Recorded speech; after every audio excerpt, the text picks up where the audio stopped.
Mic test, mic test. Thank you, Mr. Light.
Hello everyone and welcome back to another Buddy Bison stream. I hope we're all having a wonderful day today, a good Saturday. Hope we're all cooling off, hope we're not all baking out of our minds because it's warm where I am. So I had the AC on a little bit before I went live just to try and cool it off a bit. But now I just have the fan on. But thank you Mr. Light for the resub. 12-month streak, man. That's crazy. Thank you so much. Like easily one of the people that's been coming back for the longest amount of time. So it's much appreciated. But today we are playing some more Dark Souls 3, Duolingo stream, and all of that jazz. So let's get started. Last time I streamed, what did I do? I beat the old Demon King, I beat High Lord Wolnir, and I beat Deacons of the Deep. I did all of that. I advanced, I believe, the Secret quest line stream before that, but I advanced the Age of Darkness, or the Usurpation of Fire, ending with Henri a little bit last stream. So now we are in Irithyll, I believe. So, yeah, this area, as far as I remember, is one of the major difficulty spikes in the game, where it just gets harder. It's not, like, certainly not the easiest area. But hopefully I can get through it. I do know that when I went through it originally, at least this first section, this first bit, it was just, I'm just gonna run past everything because it's just far too hard. One thing that I do want to do later is I think I want to go and make my sellsword blades refined, because I believe what that will do is it will make them scale more with dex, which will be better for me, because I think currently they're going off of dex and strength a little bit, but if I can get them only to dex, that would be pretty good. Not hard, just requires you to be more methodical or have hood running shoes. Yeah, right. So one thing that I want to try and do, but I'm not sure if it's a great idea. You wouldn't be able to get to this, get to the next area if you don't have the little thing that you get from the Deacons of the Deep. One thing that I want to try to do is kill the thing that's coming up behind me.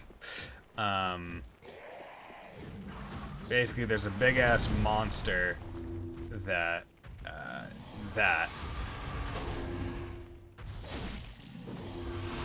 Oop. Yeah.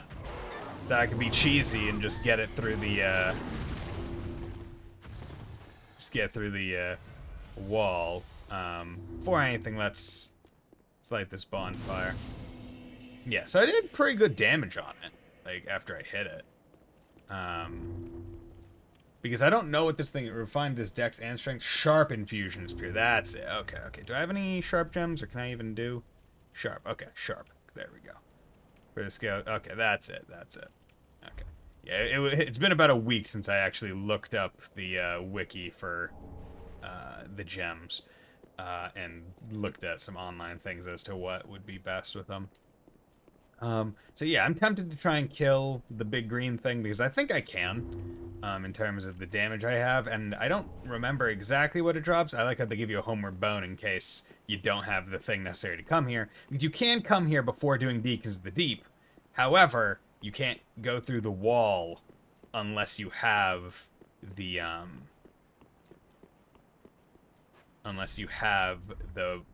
the doll for the passage. Does that thing just disappear after you go through the wall the first time? Or do I have to, like, re-walk through?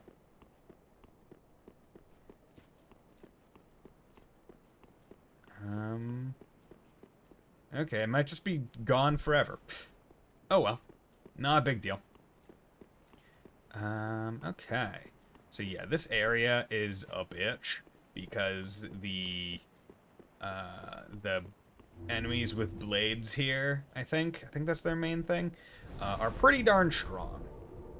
So I'm going to try and help myself to kill them efficiently. Because I don't remember exactly what their moveset. Oh yeah, wait, oh god. I saw the little footstep and I was like, oh crap, this area has invisible enemies. No, it does not.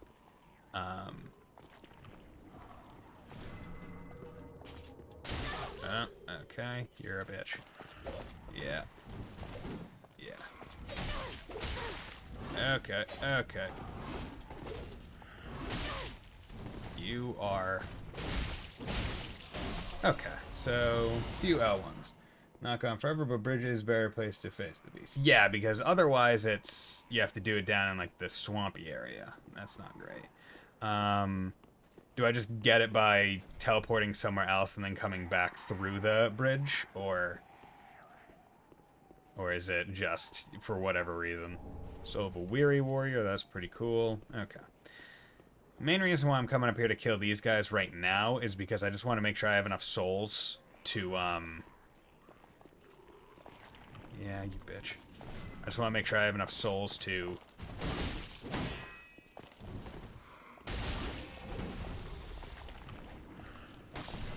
There we go.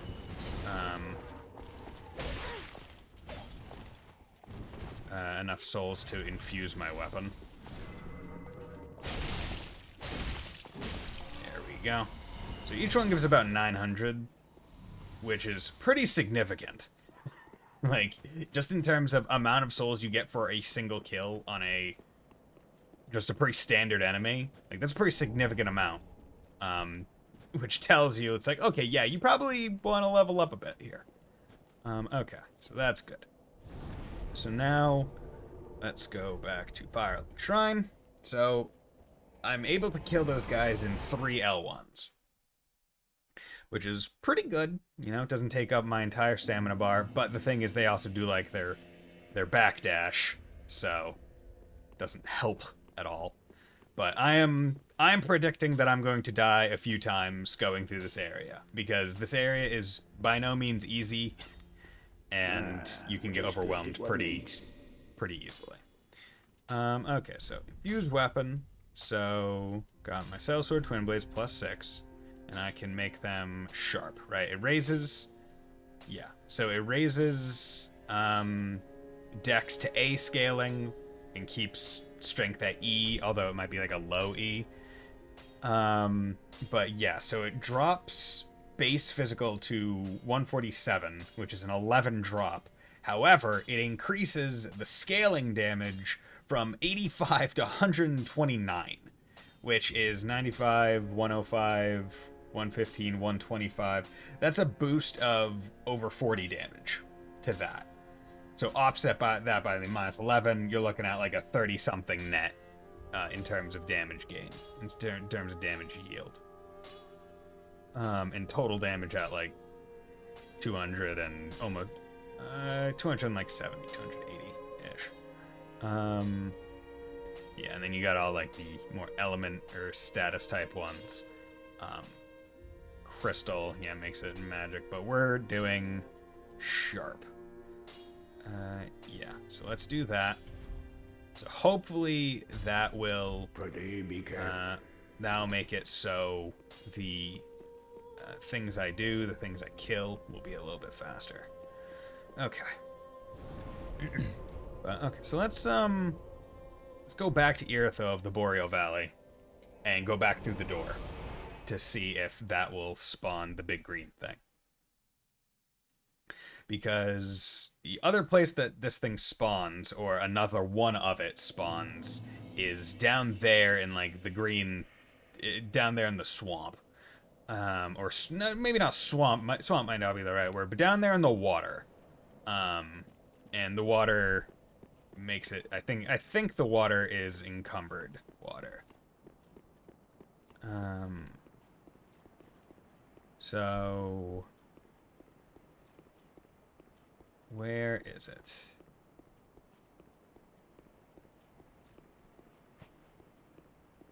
Be pretty cool if it would show up. But yeah, so the bridge is the better place to fight it, just because you're on dry land. And it doesn't really have all that much it can move out to.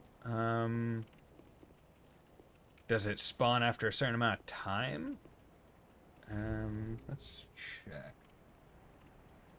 Dark Souls 3, Irithyll, Bridge, Monster. Okay. If not slain here, it will jump off the bridge, bite you in the water area below.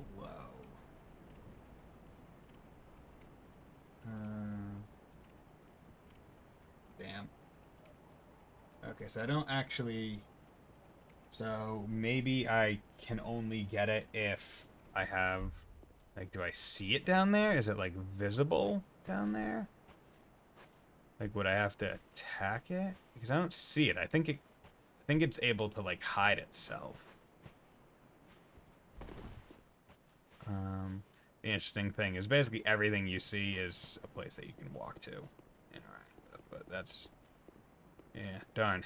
If I had known that, then I would have prepared myself a little bit more to try and take it down before it went away. Oh well. Oh well. Okay. So now let's try against these guys. Yeah. So with these initial people, like these initial ones, you definitely want to draw them out a little bit.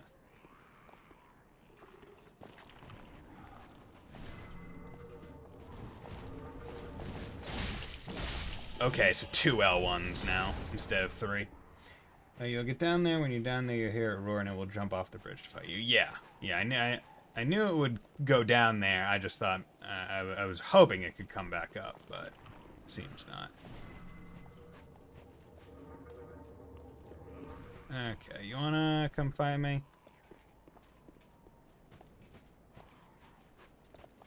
Your AI is kind of annoying because you are really just trying to get a 2v1 here, and I do not care for it.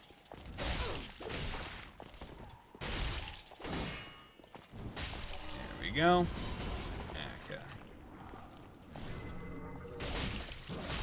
But yeah, friggin' that damage increase, or at least the attack, or the damage increase makes it so I am able to a lot more effect. Because like the difference between 2 attacks and 3 attacks is actually pretty significant, because that's a lot of stamina that I now have free to continue with. Okay, so consider me a happy camper to have decided to do that now. I don't know when I picked up my first sharp gem and got the ability to infuse it, but I'm just glad that I did it before anything. Hey, Tay, how's it going, my man? Okay. Hope you're doing well. Sorry for the dime. I've been playing Cyberpunk for the first time, paying full attention to dialogue. Oh yeah, don't worry about it. Yeah, it's funny because I recently bought, yesterday I bought Fire Emblem 3 Hopes, and I was gonna play it today, but then I started watching anime. And was like, oh, well, busy with other things. Started watching, what is it, like Rainbow something Birdie Wing? It's a golf anime that I saw a YouTube video describe it as like golf Yu-Gi-Oh! Oh god, okay, I thought I was a lot closer. Okay, yeah, these guys. Going great, still getting used to my new 9-to-5 job. I got the day off today. Nice! That's always nice. Yeah, I remember when I got my first job out of college. It was so weird having like a standard 9-to-5, because I just had a god damn it, he's like a bad fighting game character that just spams area denial. And this is coming from a person who doesn't even play fighting games. Okay, there we go. But yeah, going from a non-9-to-5 to a 9-to-5 is definitely takes some getting used to. I remember when I got hired, I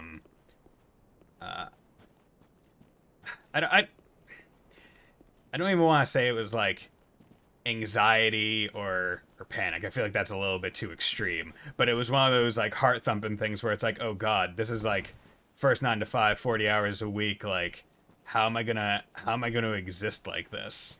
And then it quickly went away as I got into like the normal routine. But it was just one of those, god damn it, you slow ass fuckers. But it's just one of those things where it's like, because it's a new experience that's going to be essentially shaping presumably the way that a good portion of the next while of your life is going to be, it really just gets like your head in that like really far-reaching future headspace, which is not where I usually like to have my headspace. Ah, you bastard. I tend to try and be much more of a close future kind of thought person. Like, I don't like thinking ahead too far because a lot of the time it's pointless, right? Where it's like, oh yeah, like where do you plan to be in 10 years? And it's like, dude, I don't frickin' know. 10 years is so far away. like Why are you asking me such a pointless question? Like, obviously it's because you're expecting to hear the answer, oh, I plan to work here really hard and rise up through the ranks. But I mean, like, let's be real here. Like, chances are you're not going to be here in 3 years. Okay. Right, like, you're just a hiring person. If someone else offers you more money, you're also just going to leave. So, I mean, like, let's be real. True. Like, it's nice to have, I would say, hopes that lead to your actions that could, like, get you where you want to be in 10 years, right? Like the moment you go into college, right, if you want to be a doctor or something, right, you're basically signing up for 8 years ahead of time, right? Because you have to do 4 undergrad and then 4 in a graduate program. And then if you go even further, then that's like 10 years to be a doctor. Right. But to say that it's like, okay, like, I know exactly what's going to happen within those 10 years, like, you don't know.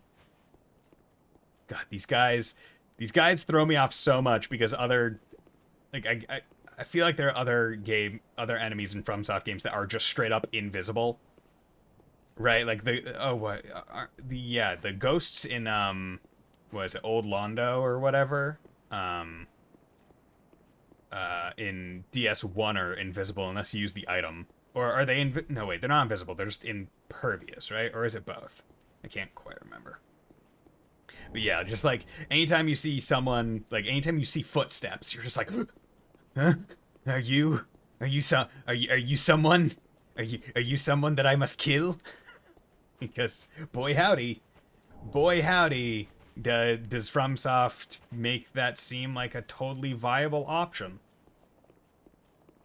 Okay, and I need to drink some water because my thing is telling me to drink some water. But I want to make sure I'm safe. But safe is a very relative word in this world. Because I don't remember where the Bonfire Church is. I think it's over here. Yeah, okay, there it is. Okay, and is this the Church of Yorkshire? Bonfire? I think it might be. Maybe? Is this the Church of Yorkshire? Didn't want to sit down, but I have to find it. Yes, the Church of Yorkshire. Because this one's important because I need to find Henri here. Here you go. Hey, Henri, how's it going? Oh, I thought it might be you. Nice to see you as well. I never managed to find Horace. He's dead. But my duty must be done, even alone, as an unkindled Lord Seeker. For the children I knew, bless their souls. Are they in me? Can I use them to level? Don't we? I would do well to learn. May the flames... Quiet resolve. You are... I would do... May the... Okay, so now let's sit again. And stand up. Okay, do you have anything new? Okay, no. So, find Henri here. Exhaust all dialogue. Do not kill the pilgrim assassin in the corner room disguised as a statue. Note, even after he leaves, pilgrim may still be there disguised as one of the statues. Don't attack anything in the area until you have progressed past the next step. Okay. Is this the thing he's talking about? No. Okay. Proof of Concord Cap. Nice. Doing the Henri historic quest line? Yes! I figured, you know, might as well, because I've never gotten it before. In fact, I've never beaten Dark Souls 3 before. I've guided my friend through it, and we just got, like, the standard ending, or maybe the Firekeeper ending or whatever, after you give her the eyes. But I figured, you know, since I'm already having this be its own little, like, fun thing where I do Duolingo every time I die, I figured might as well try and do the more complex ending. Especially because the steps to do it get you 5 free levels. So there's a little downside to trying to do it. Because as long as you get those 5 free levels, if you fail afterwards, you still get to keep those levels. But yeah, because like I would say the most complex part about this storyline is knowing how to do the Dark Sigil required stuff. Like the dark, like all that. other than that, it's pretty straightforward. It's like, find this person, talk to him, here, go here, kill Horus, then, just progress through the game, basically. Talking to the people at the correct time. Okay. So now the thing is, if I remember right, I think Pontiff Sullivan is like over here. He's up there. I don't quite remember the boss run up to him.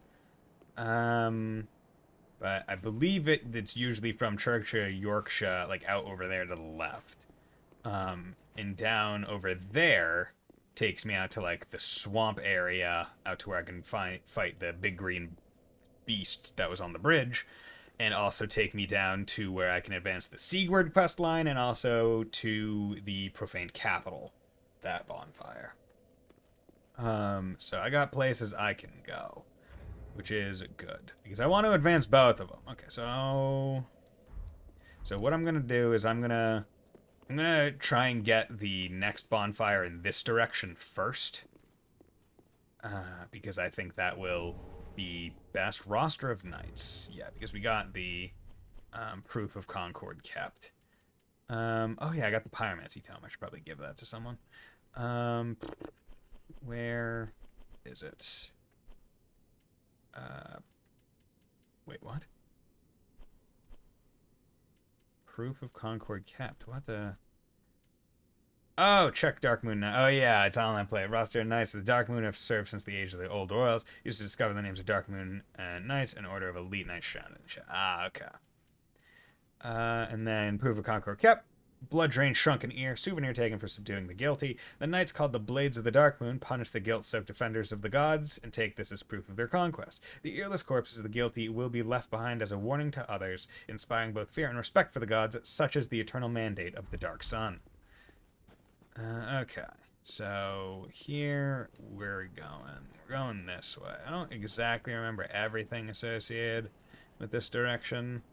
Yeah, so there are invisible bastards. Kinda. Just gotta be aware of them. Yeah, I see you. I look back, I had unbelievable pacing. Oh yeah, you went like quick, man. Did you do the DLCs as well? Because I'm not sure if I'm going to do those. Chances are in like later streams as I get close to the end of the game, I'll probably make those into like sub goals or something. But I'm curious because like you went through the entire game in what, like 5 streams or something like that. Like you did insanely well for as far Undead Bow Charge. Yo, nice. For as far as I understand, your first time with Dark Souls 3 and your first Dark Souls game. I can't quite remember if you had mentioned it was the first Dark Souls or just your first time going through Dark Souls 3. For me, it's both. Dark Souls 3 was my first Dark Souls game. I'd played Bloodborne prior to it, so it was my first FromSoft game. But I also never finished Dark Souls 3. So once I get up to and past Dancer of the Boreal Valley, that will be essentially my first time going through those areas myself. Yeah, we got dogs. Oh god, you bastard.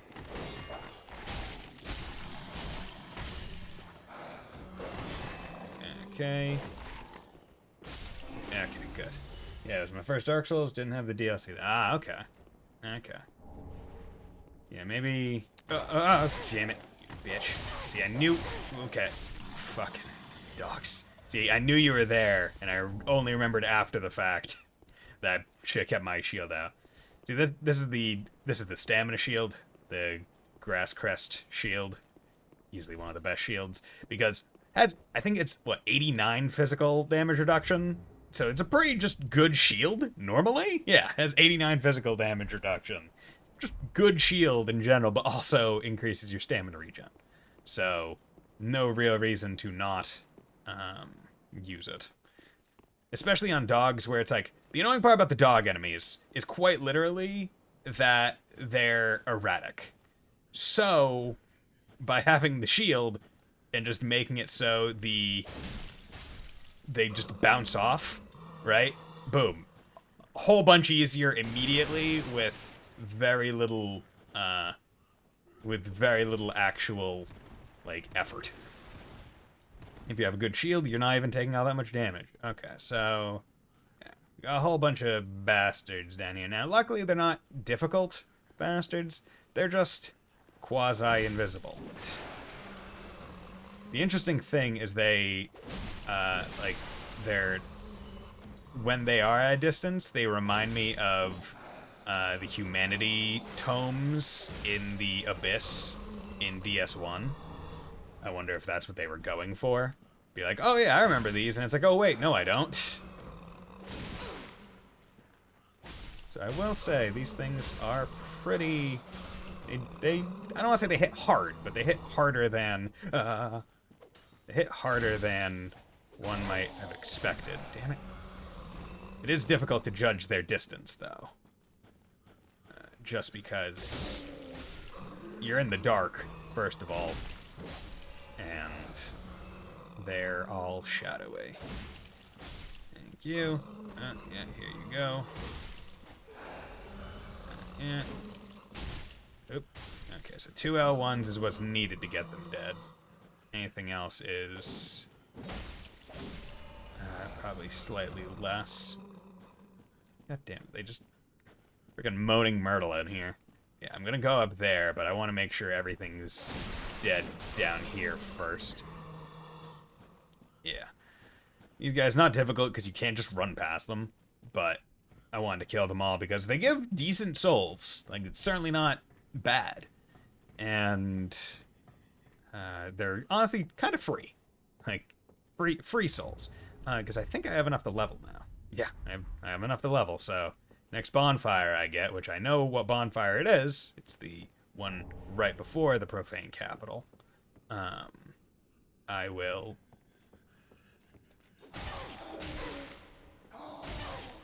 yeah. Okay, that's fine. I will, who is casting at me? Okay, yeah. There we go. Okay. So... before I drop down onto the slight above thing, I want to come out here. See what's going on. I don't know if I'm supposed to drop down there. Thing is, that kind of looks like a staircase that could go back up, but I don't think it is, because this game isn't nice. Okay, so let's come down here. This curls away, so it's a real one. Yorkshire Spear, nice. That's probably a strength dex weapon. Yeah, more strength than dex. Oh, it's also faith. This treasure, gifted to the Yorkshire Church, is enchanted by a soporific spell and was surreptitiously worshipped by Irithyll slaves. As a weapon, it is part spear and part hammer, the former allowing thrusting and the latter allowing strikes. Nice. Okay, so I'm guessing the people I'm killing are actually the Irithyll slaves, unfortunately. Sorry, guys. Okay, so that goes out to, like, a dark area. Or not necessarily a dark area. There we go. Oh, wait, I should probably heal up. That heal's gonna get even better once I freaking sit down on a bonfire and burn that undead bone shard. Because right now, I'm at, what, 11 flasks at +6? So that will be 11 flasks at +7 by this point in the game, which is gonna heal most of my health every time. Okay, so I don't know what's out here and why coming here would be better than coming out there. Maybe to give you a little bit of a heads up for things to come. I don't know. Not exactly sure. Yeah.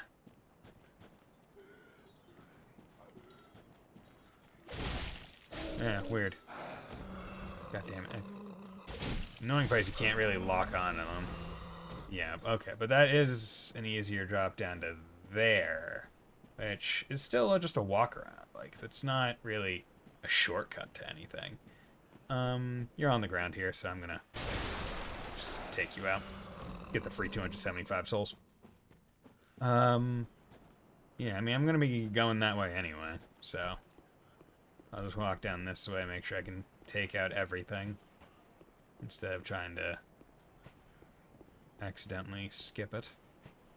Be one thing if the drop was like, oh yeah, no, that's the only way you can get to the area. But if you can get there just by walking around normally, why bother? Okay, I didn't know that that was an illusory wall. I was just guessing. Twinkling Titanite, pretty darn good. Okay, cool. Look at me. It honestly just seemed like a perfect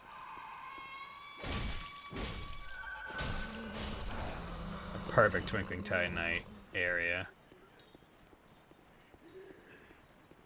So one of them screamed, okay. The ones with weapons do pretty significant damage when they actually hit you.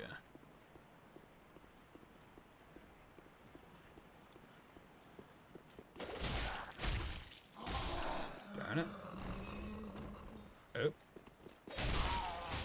Okay, so you're the one who was casting. I was curious. Blood gem, okay. If I want to, I could make my weapons bleed, but I don't want to, so I'm not going to. Of course, gotta check the other illusory walls as well. Or other walls to see if they're illusory. Okay, and then this. So those things, if I remember right, are kind of annoying. But I'll probably be coming back for them later, because actually I don't quite remember when the big green monster spawns down here. I think it's as I move out further that way.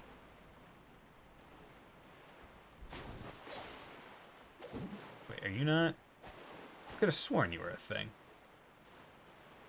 Yeah, so you can still run through the water, but your walking speed is very slow. Ring of Sacrifice. Oh. So yeah, you were a thing. Actually, you know what I'm gonna do?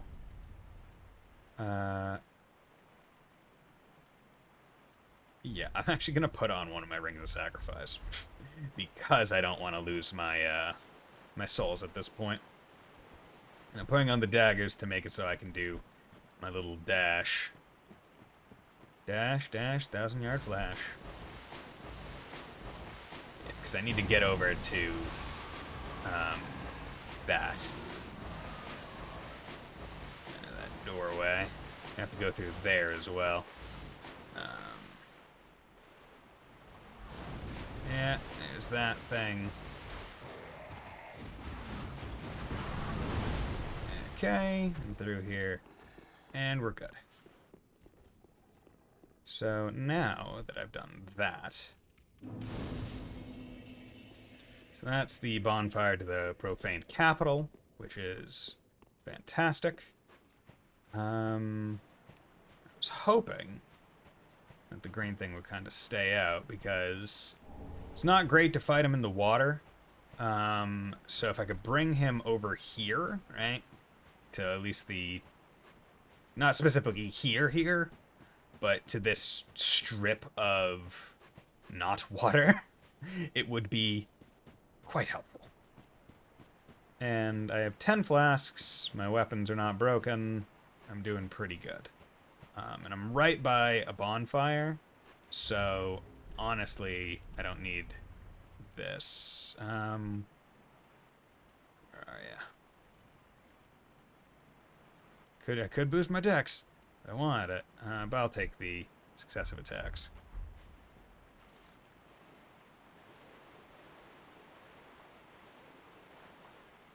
Yeah, because I haven't, okay,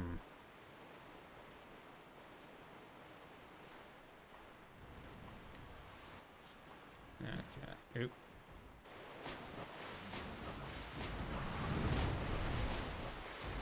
Okay, come on. Yeah, I heard you.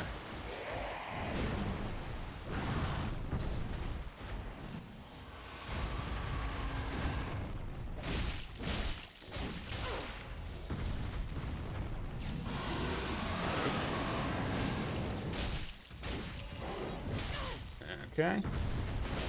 There we go. First try. Pontiff's right eye. Love it. Okay, and that was why. The bridge is nice to fight that thing because it's basically this. That monster has very wide moves, and likes to come at you kind of in straight lines, so any side movement is really easy. So I have the palm of his left eye, that was the right eye. Boost attacks as long as attacking persists. So, bewitching palm bestowed upon his knights, boost attacks as long as attacking persists. Knights who peer into the black orb are lured into battle of death, transformed into frenzied beasts. No wonder the palm only provides these rings to those dispatched to foreign lands. So, what is the difference between these? Like, successive attack. Oh, wait, this boosts attack. Okay, so this gives me a little bit of HP back. This boosts the damage I do. Okay, that's the difference. So having both of these on would probably be pretty nice, because they both, they both work with successive attacks instead of anything else.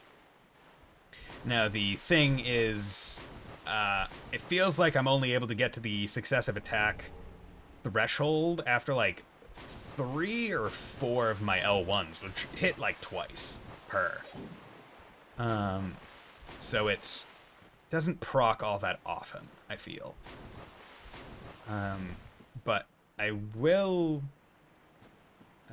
so the only time I can remember it really proccing is against, like, big hordes of smaller enemies, specifically the Deacons of the Deep, because the Deacons just are great for that ring in particular, because your attacks will just hit so many of them naturally. Okay. So that's the thing. They put a couple dead ones just to kind of, like, throw you off. I don't remember exactly what their moveset is, but because I know they're enemies, I'm just going to kill them. Okay, Green Blossom, good. They're more like boss rings, or if you use a dagger. Yeah. Where you get a whole bunch in. Great heal, nice. Yeah, because, like, most enemies, right, like, they're going to die in the amount of hits that it takes to activate the ring. But bosses, because they have a lot more health,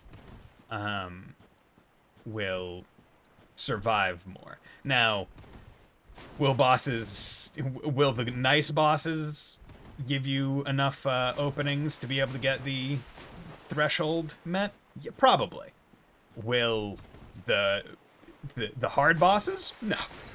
Like, I would love to see someone use that ring and somehow proc the effect on, like, Ruler of the Storm or whatever, or Nameless King, or whatever they're called, or, like, have fun with that. But I feel like that would be a bit tough. Yeah, God, the darkness is so deep in this area. Like you can't even see the wall, and then okay, now you can. It's like it just pops in. Okay, so let's rest at the bonfire, because I have plenty of souls now. So this is Distant Manor, got the Church of Yorkshire, probably all gone, or Honory's probably all gone. Central Irithyll, the Boreal Valley. Does the big green monster respawn after you kill him, or is it a one and done kind of enemy? Because usually enemies that drop, like, those kinds of unique items are just one and done, but I can't quite remember.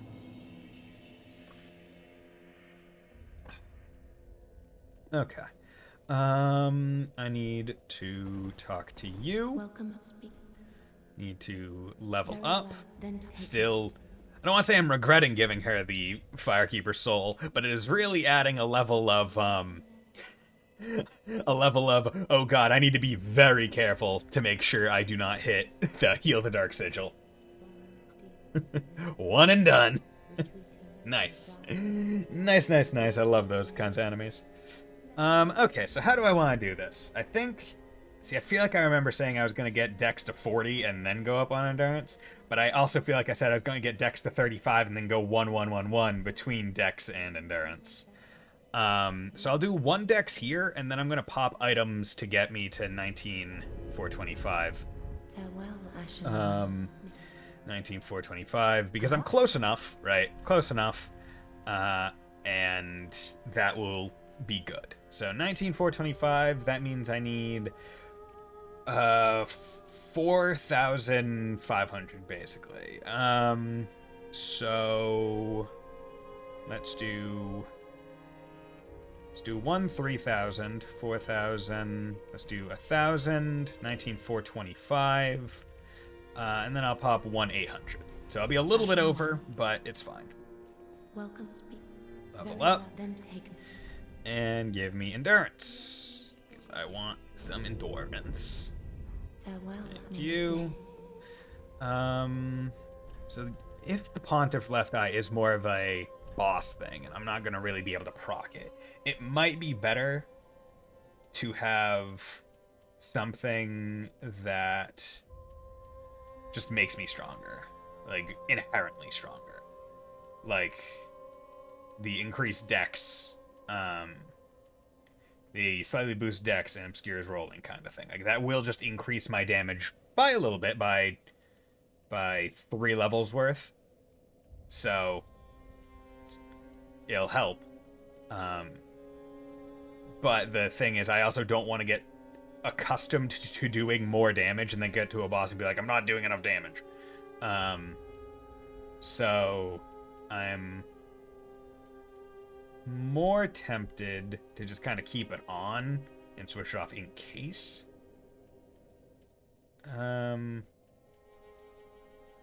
Or put on just like a general resistance ring in attempts to, ups magic, lightning, fire, and dark damage. I mean, or damage absorption. I mean, that will help a little bit with Pontiff because he does fire and dark.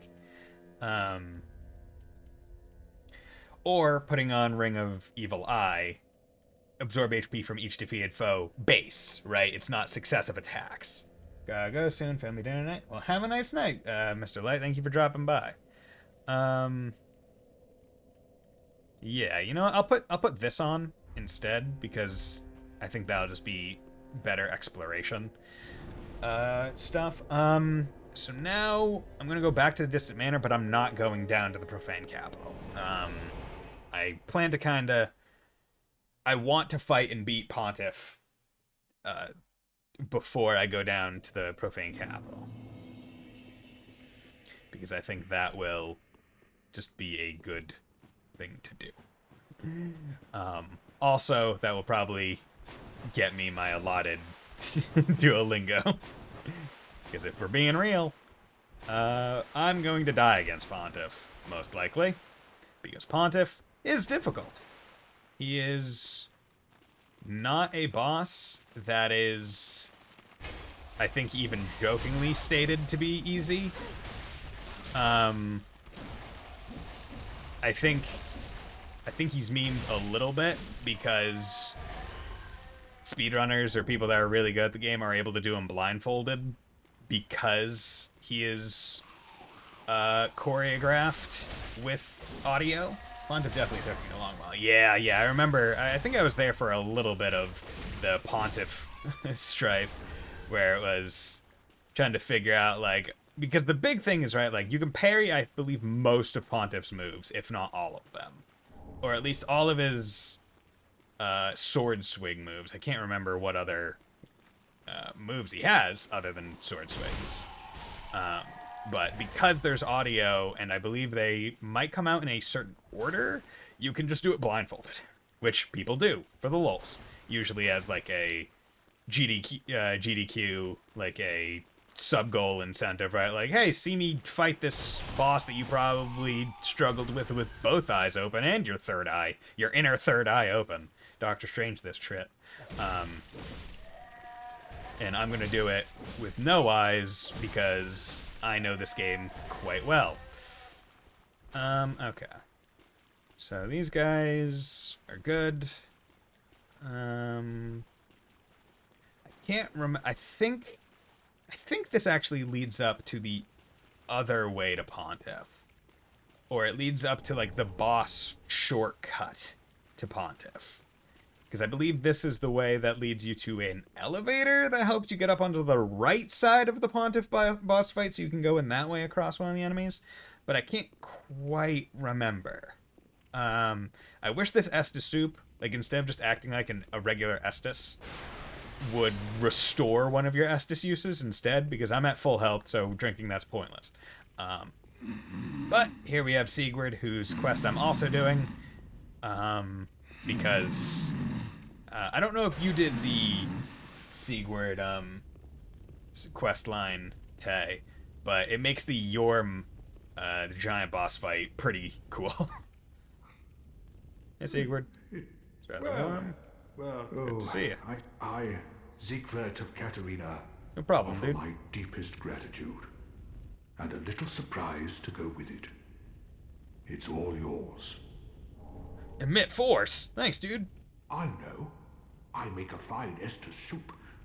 Even we undead deserve a little What's in Estus soup? Is it just like pouring out a whole bunch of Estus and cooking it? My stream playthrough, I did try it off stream on New Game Plus. Ah, okay. Nice. Siegbrow. So if I remember right, you can give Siegbrow to the shiny, sparkly Twinkie birds, and they'll give you, I think, a shield? My sword and our sworn duties. Love you, Sigurd, you onion knight. Did I just ingest the Siegbrow? Or is that still with me? No, cool. Special brew. Restores HP and temporarily boosts frost resistance. Leave it to Sigurd to discover a drink that even an undead can enjoy. Perhaps his long years spent undead have left him wanting to drain a cup or two and revel as if he were still among the living. Yeah, he's lived for quite a while going after Yorm, his friend. Yeah. So let's drink some of our own stuff. Delicious water. Delicious water. Okay, so if I remember right, this leads out to a small, like, not boss room, but little encounter area. Yeah, right here. Against one of the Black Knights, and there's a guy up there, I think, who does magic. You can give it, but I think it's the chest piece. Ah, okay. Great chest ahead. He's just looking at that. He's looking at the look, this is obviously just concept art, right? For this game, for the past game, right? He's just looking at concept art for oh, what's her name? Yeah, look at that bastard up there. I see you. I see you. For God damn it. See, I didn't play Dark Souls 1 myself. I only watched other people play through it. So the names of the people in the lore, it's hard for me to remember. The Queen of Anor Londo, basically. Okay. And then we run back here because we don't want to deal with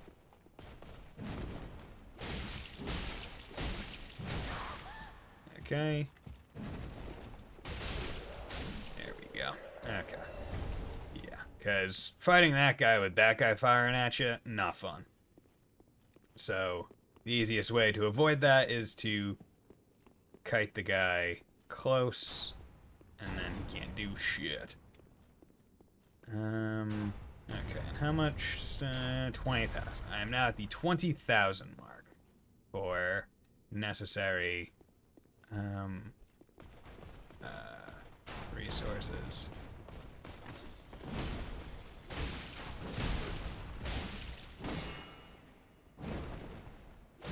There we go. Not too hard. It's almost like I've played Elden Ring and other stuff. Okay. 1, 2. Oh yeah, I forgot that you're a bastard like that. That's 1, 2.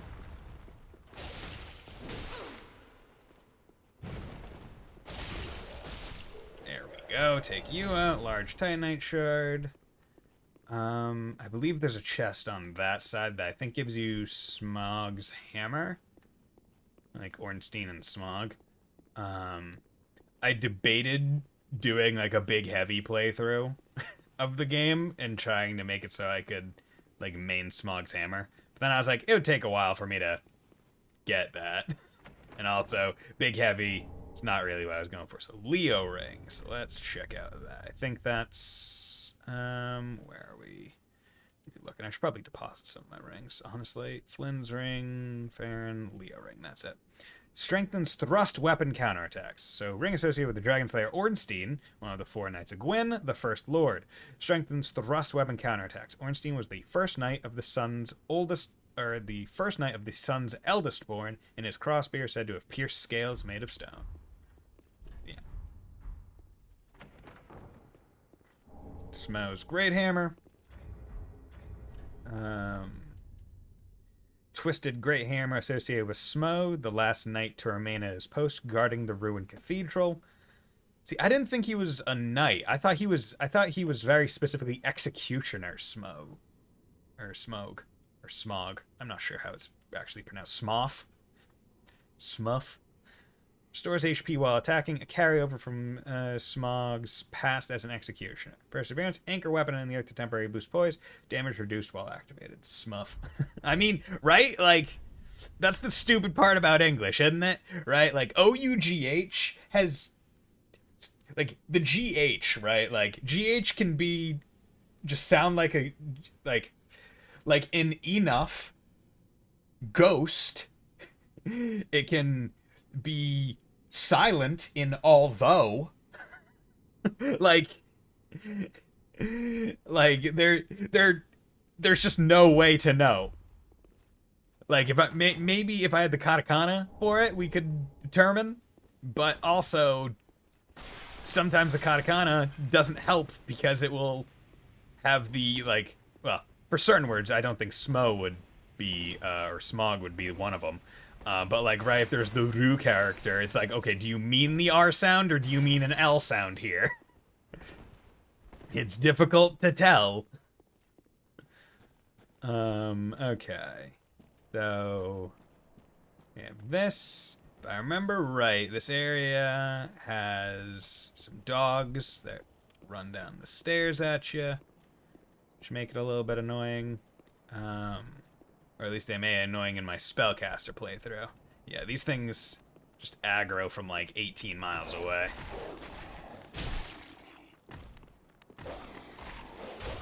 And the interesting thing is, one of the easiest ways to dodge dog attacks is to quite literally just walk backwards.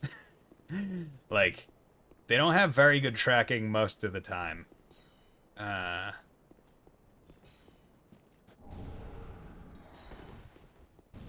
So you can just...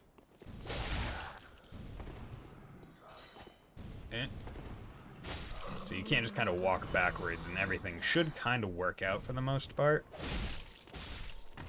Yeah, forgot that there were 2 dogs. Fuck. Not here. Not today.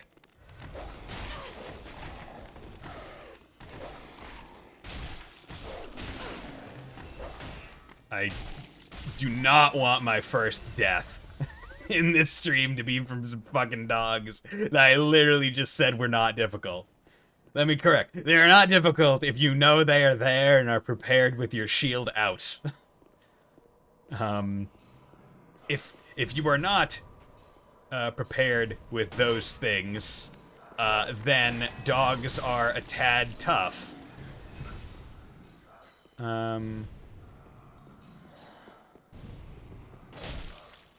God damn, bringing depth perception on invisible enemies is really difficult. Who'd have thought? Yeah, okay. So I think that teleport, or not teleport, that yeah, okay. So that's what this is. So this, I believe, leads up to where Pontiff is fought. So, God, I'm getting a whole bunch of large Titanite shards, and I can't remember what I need to upgrade my thing.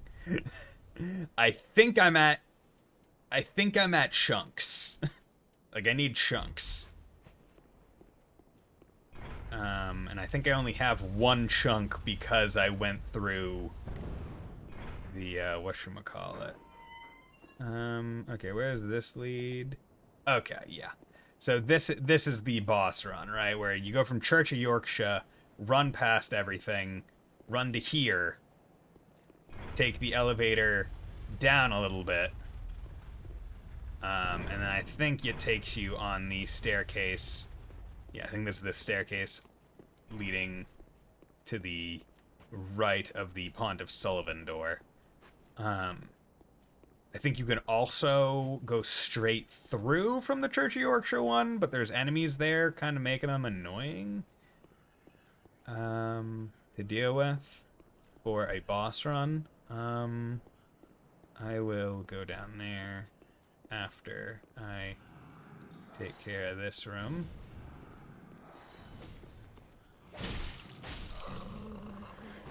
Can't quite remember if there's any tougher enemies or if it's just... Okay, let's... Yeah. There we go. Yeah, come in here. It's always good to just get out of the attack range of anyone trying to kind of make any fight not a 1v1. Ah, damn it.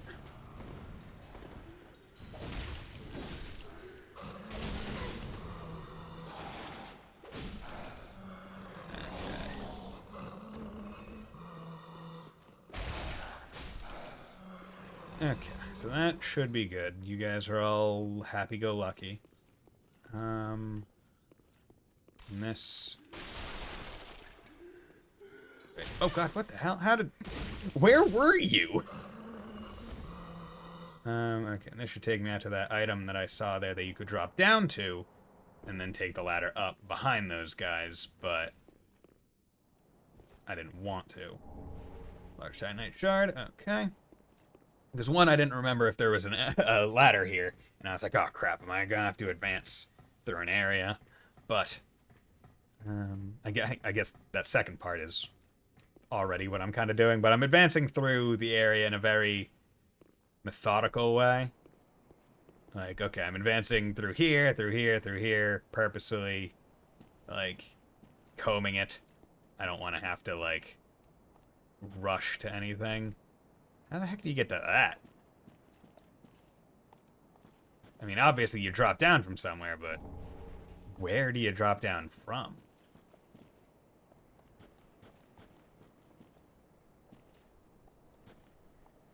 Or is... Okay, wait, no. Chances are that's like an illusory wall or something, right? I wonder. Can you activate illusory walls with a bow? Is that a thing you can do? Oh, God. Do not... Oh, holy shit. Okay. Fuck. Fuck, the bow is making me...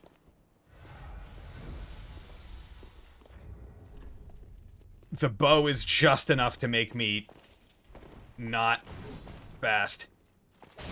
That... Oof, oh my god, holy shit. I was at, like, magic pixel because of a bow. Oh my god, are you freaking serious, dude?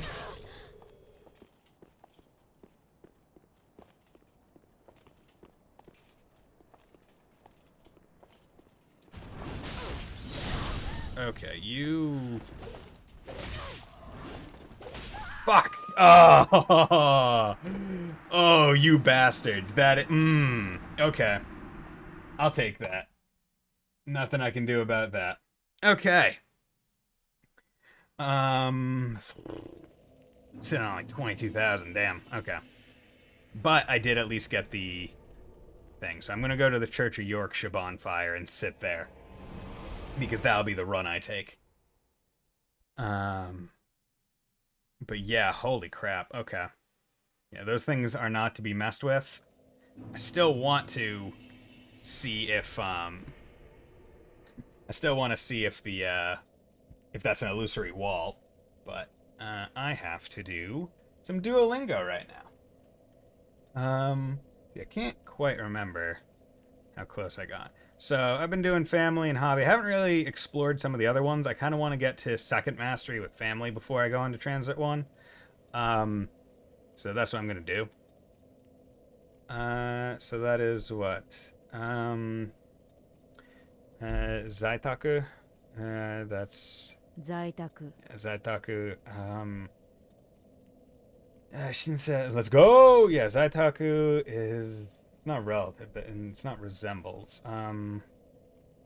Or is it resembles? It might. I can't quite remember. This is musume, daughter. This is shujin, which is husband. Shujin. This is okusan, which is wife. Okusan. Zaitaku. Zaitaku. Shinseki is relatives. Okusan. Yeah, okay. Zaitaku.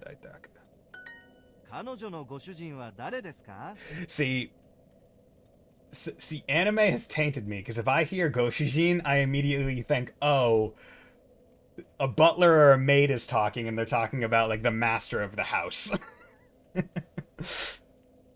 But I guess Goshujin is just also husband. Who is her husband? Is her husband. Yeah, because Kanojo, her, she, no, hers. Goshujin, husband, wa, subject. Dare, who, desu ka, question. Rice is gohan, tasty is oishi, sweet is... what is sweet? It is fucking... Kanji kind of looks like a fucking bucket. Can't quite remember. Whatever. And this is Hondana. So who is her husband? Is your husband at home? Oh, is that Zaitaku? Is Zaitaku at home? So is your husband so Go Shujin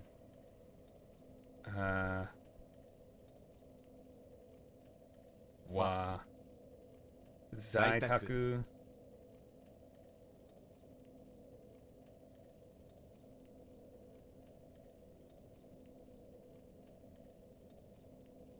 desu ka?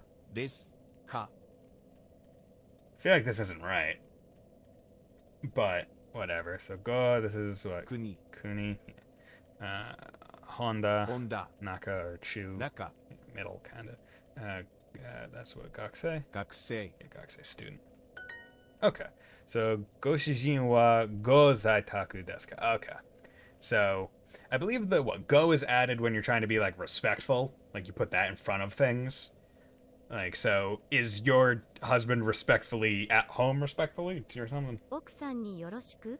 Okusan ni yoroshiku. Where are we looking for? Okusan ni yoroshiku. Regards to your wife, I believe. Or my regards to your wife. Nushi. Gan. Nannin. Re. My regards to your wife, yeah. Because it's like, your wife to yoroshiku. Like, my regards, pleasure to meet, or something like that. It's a bit weird in my mind, because you're not, but the your wife is implied, probably. Is Miss Honda at home? Honda-san wa zaitaku desu ka? Honda-san wa zaitaku desu ka? This is what? Gen. What is it? Oh, wait. Wait. Tanaka. Tanaka. Yeah, that's it. That's, yeah, okay. Gakusei, Nakamura. Nakamura. Tanaka. Yeah, Nakamura, yeah. Honda-san wa go, yeah. Yeah, go Zaitaku, at home. There we go. Tsuma, wife. I believe that this is the... Tsuma. Yeah. Tsuma and Okusan are similar but different, I guess. You probably use Okusan when referring to someone else's wife, maybe? Or maybe it's just like level of familiarity. But they have different kanji. This is Okusan. This is Musume. Zaitaku. Shujin. Yep. Okay. 奥さんはご在宅ですか? Okusan wa go zaitaku desu ka? Is your wife at home? And this is what? This is... 孫 Yeah, this is just Mago, which is grandchildren, and this is Go, or wait, no, wait. This is the dad one, right? This is, Haha Mago? 父親 Chichi, oh yeah, yeah. Haha is mother, Chichi is father. 父親 Chichi, oh yeah, I Chichioya. believe... 父親父親 Is that grandfather? Oh yeah, I think. And this is Toimas. と言います Which is my name. Yes, okay. Is your wife at home? Yep. Musume, daughter. There we go. Musume. Oksan, wife. There we go. Oksan. Suma, wife. 妻 Shujin, husband. Zaitaku, at home. 在あなたのご主人の名前は何ですか？ Your husband's name is what? What is your husband's name? What is your husband's name? Yeah. あなたのご主人の名前は何ですか? Yeah. See, I see this kanji, the Maya kanji, の名前は and because I usually see it in namae, I always get it mixed up. I'm like, oh, that's na. And it's like, no, that's mai. Yeah. You know, I'm getting pretty good at it. Question, did you ever take Japanese lessons? Because I know you said that you spoke, what, English, Chinese, Japanese, and did you say you also had some Korean? Or... 本田さん Was の it just 奥 those さん three? は誰ですか？本田さんの奥さんは誰ですか？ Honda-san no の奥さん okusan は wa 誰 dare で desu す ka? か？ Who is Honda's wife? 本田さんの奥さんは誰ですか？ No Korean, but I had been studying Japanese in school. Ah, okay, so that's what it was. That's what it was. Yeah, because I guess... Because that's one thing that I never really think about, right? Where it's like, yeah, the geography of a country's placement would realistically affect the secondary languages that are offered in school. Because in the US, right, like, most high schools, because some middle schools may not even have a foreign language as like a thing. Only had it like, I think 1 year in middle school. Most schools are Spanish and French. Like, those are the two that are offered. Like, Japanese was not, like, that was maybe like an online class, but I couldn't eat, because that was only implemented after I left the middle school system. It was those two, which I guess makes a little bit of sense, because you got the South and Central America, Mexico, with big Spanish, and then you got Canada, where it's, you know, English, French, although you associate most of the French with Quebec. But yeah, so I guess it makes sense that the US would have those two as, like, the secondary languages, whereas New Zealand is, I think, it might even be in the same time zone as Japan. I can't think of the map exactly right now, but, like, it's geographically quite close to a lot of the mainland Asiatic countries, making, honestly, any of those languages be a reasonable secondary あな language. たの奥さんの名前は何ですか？ Okay, so what is your wife's name? What is your wife's name? There we go. Hot, Atsui, middle, Naka, Chu, Germany, Deutsche, minute, Pun. Who is her husband? Kanojo no goshujin wa dare desu ka? Kanojo wa goshujin. Oh, wait. Nope. の Kanojo no goshujin wa dare desu ka? And this is Eigo, Eigo. English. This is Sakura, Sakura. just Sakura petals, or the name, I guess. If you're into Naruto, I'm more of a Hinata fan than Sakura. And this is Kodomo, Kodomo. just child. 本田さんはご在宅ですか？ Is Honda-san at home? Is Miss Honda at home? 1,000. I believe that's what? Sen? Because it's what? Ichi, ju, hyaku, sen is 1,000. And then what? Man is 10,000? I think that's how it is. Time, what is that? Kan or Jikan? Minute per Sunday is, what is that? Nichiyobi. I think JP time zone is about 2-3 hours behind mine. Okay. I'm absolutely terrible at geography. ご主人はご在宅ですか？ ご主人はご在宅ですか？ Gojin. ご主人はご在宅ですか？ Is your husband at home? ご主人はご在宅ですか？ご主人はご在宅ですか？ Yep. This is this Shushin? 出身 Yeah, it's from. See, I always, like, I will say one of the things where I feel like this might help eventually when I start just not doing Duolingo and start just actually reading Japanese things, which, you know, because I follow people like Japanese artists and stuff on Twitter, so sometimes I'll get things on my Twitter feed where I'll be like looking through just like thinking and be like I know that word. I know that kanji. And it'll be like, the kanji for paper. This sentence has paper in it somewhere.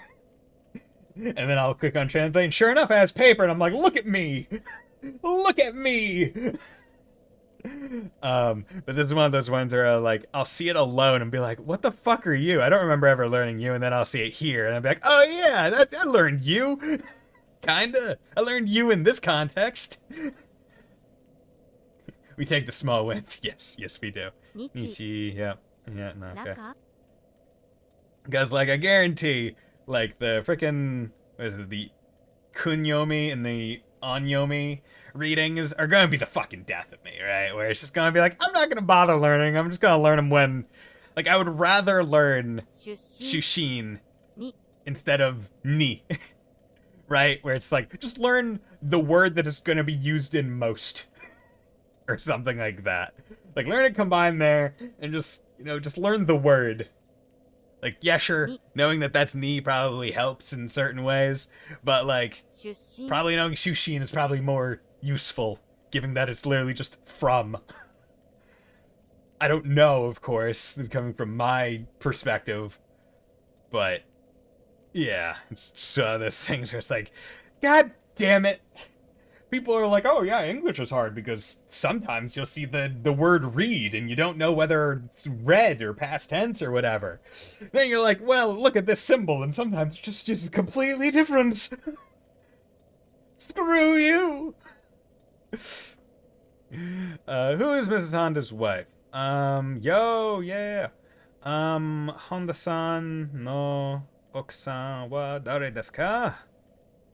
There we look. Honda-san no okusan wa dare desu ka? And this is what? 元 Moto, but this is one of the kanji in freaking Genki, isn't it? Is it? Is it one of the kanji in Genki for, like, doing well or whatever? This is the relatives one. 似て Nite. 似て Nite. Nite. 似て I can remember that this one is relative because this kind of looks like that, and that's how relatives are. Relatives kind of look alike. Nite. Nite. This is えい for like ego. And I believe it's also is it also the one in Eiga? Maybe not. I can't quite remember. That's Goshin husband. Is your wife at home? Isn't okay. Anata is not here. Okusan wa zaitaku desu ka? Okusan wa go zaitaku desu ka? And this is Mago Musuko, 孫息子 which is grandson, Shujin. Shujin, husband, and Gojin, 5人 Gonin, 5 people. Here we go. Cool. Yeah, we did it. 3 lingots. Look at that. 1,100 day streak. And I'm only... can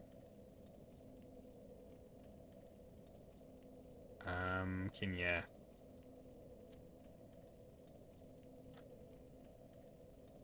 I don't want to start my Bastard. Don't want to start the free trial because that means you have to basically make the account. But yeah, we're in 1,100 days and I'm only here, not even at checkpoint 2, because I have... Boy, howdy, I've mastered all of these real hard. But probably I've not put all that much time into overall, I think. Okay. But I am here again, so now let's go back and get my souls. So back to the game. But yeah, I feel like the added difficulty of doing the Duolingo between deaths is going to add a lot of fun stuff to the playthrough, just because it means that oh god damn it. Okay. Okay, I forgot that this was actually a run. Okay. So maybe this isn't the boss run I used. But still present. 'Cause maybe you have to go this way. Okay, are you guys gonna follow me? I don't know.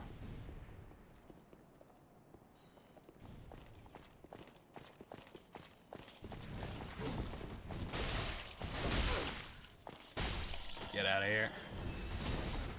Okay. Yeah.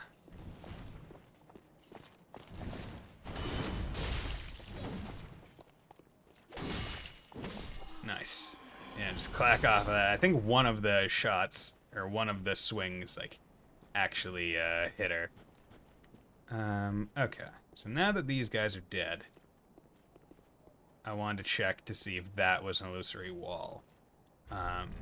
Yeah, so I now know that I cannot have 3 weapons equipped, or else I will be into the heavy roll category. Good to know. And I mean that not even facetiously. Okay, cool. That's nice. Didn't I upgrade the Brigand Twin Daggers to at least +1? Did I? I may have put my +1 Brigand Twin Daggers in, say, in whatever. Okay, but that's good. So, at least I know that, okay, no, there we go. At least I know that that's an illusory wall. That way, when I get down there, I'm not gonna have to remember where the illusory wall should have been. I can just be like, oh yeah, no, here it is, and walk down there and get it. Now, it kind of makes sense, because a lot of this place seems to be designed architecturally, like, almost, like, symmetrical. So, I mean, if you see that path out there and that path there, then you would think that maybe, just maybe, there's something. So, I'm honestly kind of tempted to believe that maybe I was missing... Oh, wait, no, maybe I had to come this way to unlock the boss run. Yeah, that's it, because this door is closed. That's it. Okay.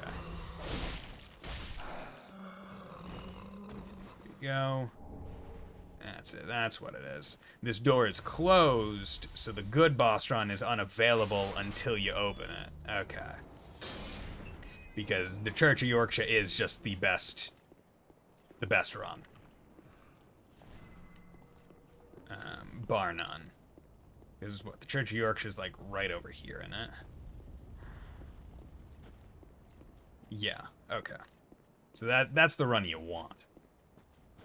But whether it's the run you get, it's unclear.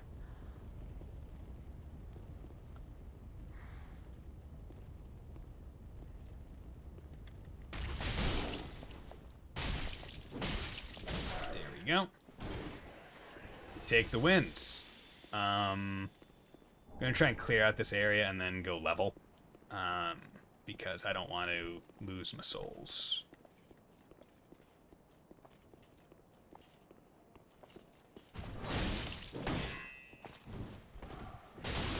There we go. See, sometimes it's better to just take the bounce than anything. It's like, oh yeah, just take the bounce, they'll go for the counter hit, but you can still just swing faster. Okay, magic clutch ring. Does it make you come in clutch when you do magic? Okay. Yeah, okay. So there's a little bit of a middle area, right? But you wouldn't have been able to get the boss run immediately. You have to go through the outer area. Okay, so let's check that ring. I should probably deposit some of these that I know I'm not going to use. Fire clutch. Increase magic attack, but compromises damage absorption. Ring to pick a hand grasping a blue stone. Increase magic attack, but compromises damage absorption. An old fable in Londor claims that the lure of the clutch ring reaches out to the crestfallen, who might otherwise be overcome by despair. Okay. Okay, I don't feel like fighting those three guys. So I'm going to wait for them to walk back before I drop down and get the items. But yeah, I like how this one, right? It doesn't even give you the illusion that this is not a boss fight. It's like, no, the fog wall's just up from the get-go. You don't even open a door.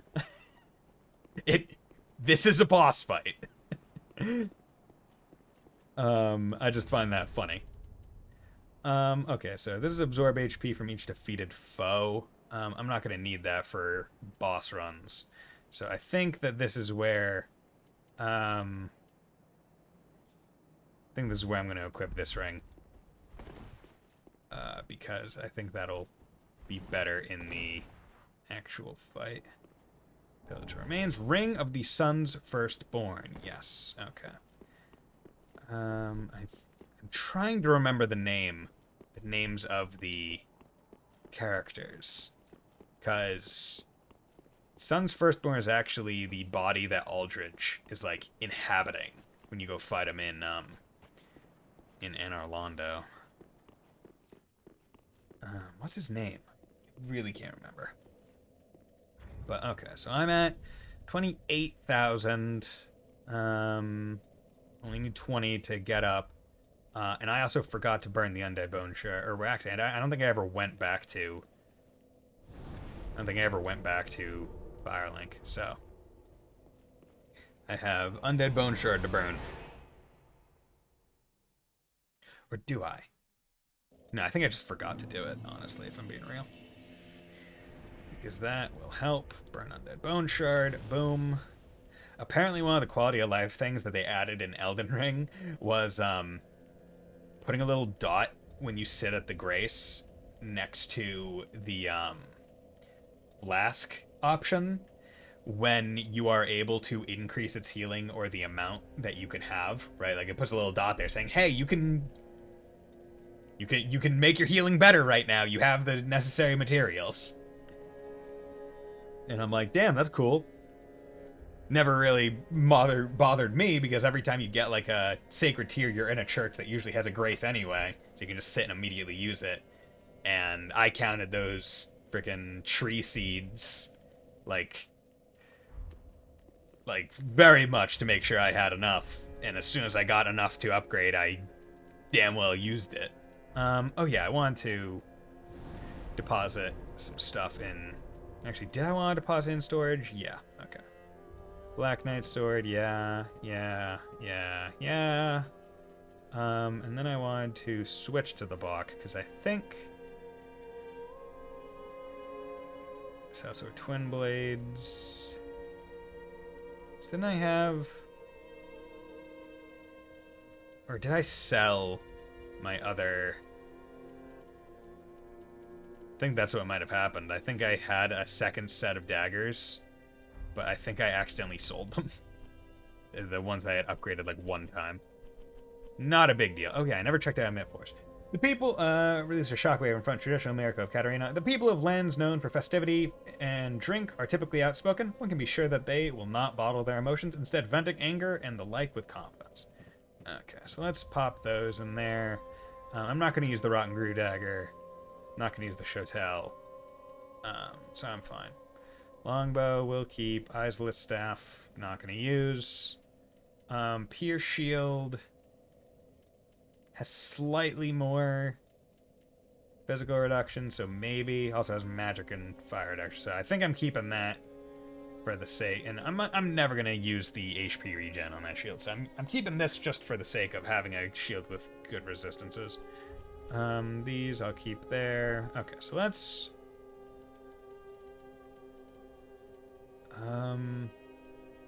Yes, I don't need a ring that boosts miracles. I don't need a ring that actually, ring of the sun's firstborn. Ring of the Sun's Firstborn, who inherited the light of Gwyn, the First Lord. Oh yeah, that's it. Gwendolyn. What is it? Was it Gwenna or something like that? God, trying to think of the lady that the Black Knight was staring at a picture of. The Sun's Firstborn was once a god of war, until he was stripped of his stature as punishment for his foolishness. No wonder his very name has slipped from the annals of history. Ah, okay. And that is the nameless Lord of the Storm, like the nameless king or whatever. That's him. Thing increases. Maximum breed. Shorten spell. Not gonna use spells. Not gonna use pyromancy. Not gonna use pyromancy. As far as I remember, this is like a naked ring kind of thing, so I'm not gonna really use it. Not gonna increase magic. Not gonna increase fire attack. Increases damage absorbed. I might, whatever, use that. Boost attack when HP. Might. Slight boost dexterity. Boost rolling invincibility at the cost of defense. Maybe. Could envision that. And then I'll keep those. Okay. So cleaning that up a little bit. Right? Don't want to have too many things bogging up a menu that may or may not be used regularly. Okay. And I don't believe I have any Estus shards. No. Okay. Welcome home, speak. Level up. There we go. Okay. So going into a boss fight, so let's just increase damage a bit more. And then I need basically 12,000 even. Farewell, Ashen One. 12,000 even for a level. About thereabouts. Give Umbral Ash. Excrement. Oh yeah, I got excrement covered ashes. What what's that? Key items. Excrement covered ashes. Shrine handmaiden prepares new items. Perhaps. Unclean umbral ash coated with excrement. Perhaps it's possible the handmaid of Firelink Shrine could turn this into a few new things. Oh, to savor the sweet pungency but once more. And then I also need to give it that. To the pyromancer guy. So what does this do? Gracious. Passing I only hope the... Yes. Shit ashes. Yeah, turns enemy toxic, but also, yeah, so gives you the toxic stuff. Dude, it's like I'm playing League of Legends. It's so toxic in here. Okay, so Titanite shards, tower key, yeah.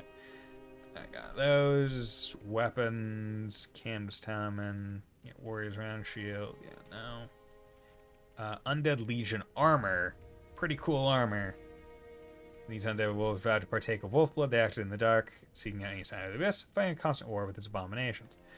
Right, like I feel like the Abyss Watchers set is pretty darn cool looking, but I don't really feel like forking out a whole bunch of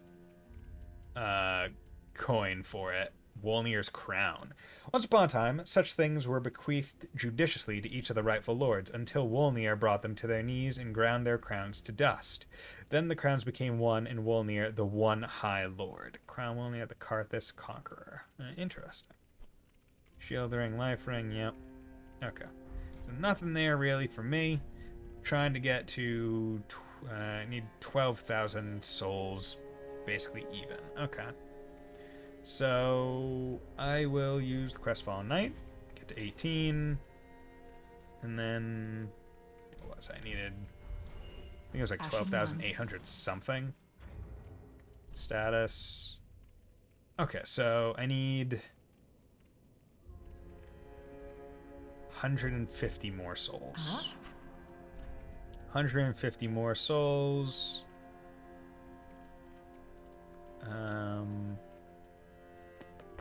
Could sell the rusted gold coin. I'll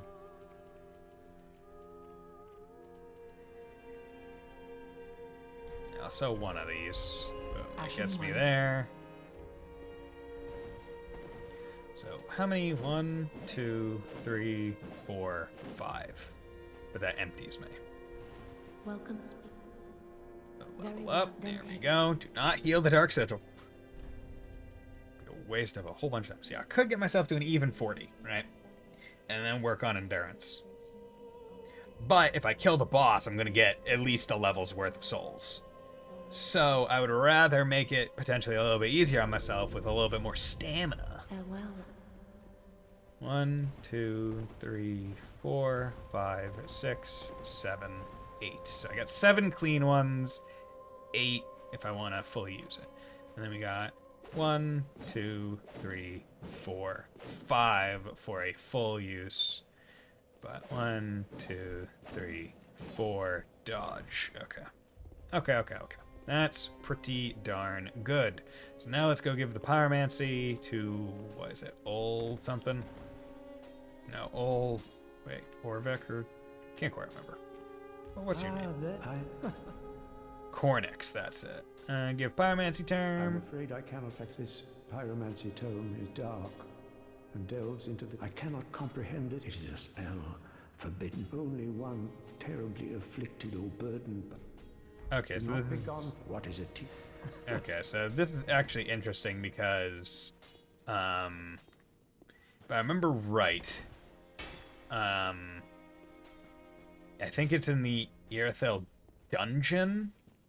In the Irithyll dungeon, there is like a dark pyromancer lady. Oh, if the tales are true, what do you think? Yeah, go for it. I am Grey Rat the... Yeah, okay. Yeah, you can go out and pillage. How are you doing? How you doing, girl? Speak thy honorable lord. Purchase. Yeah, no, you don't got anything new. Talk. Our lord, and knowest thou of a youth named Anri? Yes. He is hollow, and will join thee in wedlock. Okay. A fellow of mine guides him at this moment, when the time is ripe. For what lord taketh? Our lord, knowest thou he? Okay.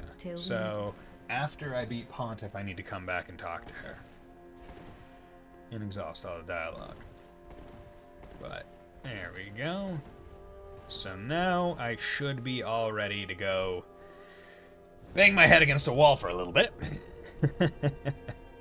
Because it's going to be a time. Because I think when I fought Pontiff in my base playthrough of the game way back when, I think that was a boss that I called in help to beat because I was a caster, and caster is very hard against bosses that rush you down pretty darn quickly and continuously. Right, his 2 weapons, time to learn. Yeah, basically. Yeah, so the first few attempts are usually like download attempts, right? Like you're just trying to learn the thing, right? It just starts immediately. So I do, like, the thing is, right, I'm not going to be surprised at half health when he whips out his stand. But the...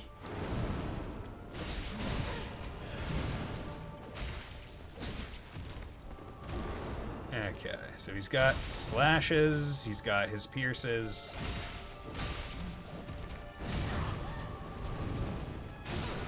Okay. That was...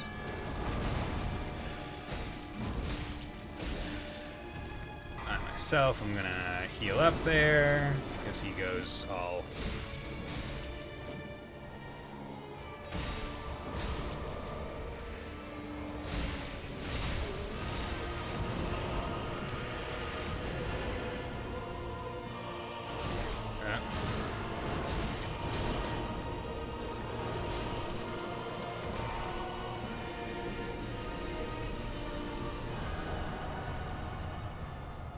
First try!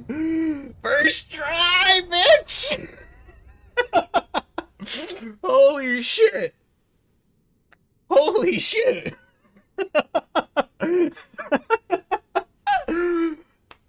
Oh my god!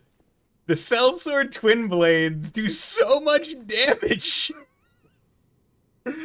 Oh my god. Oh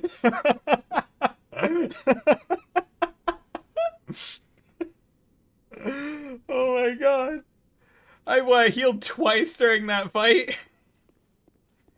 Yeah, because he get like it's a lot of downtime, right? Like if you're able to do enough damage, right? Like get him down to half, then he crouches to whip out his dark sword, but he's not attacking you during it. So that's more time to do more damage to get him to the next phase where he then summons his stand, where they're not attacking while he's summoning it.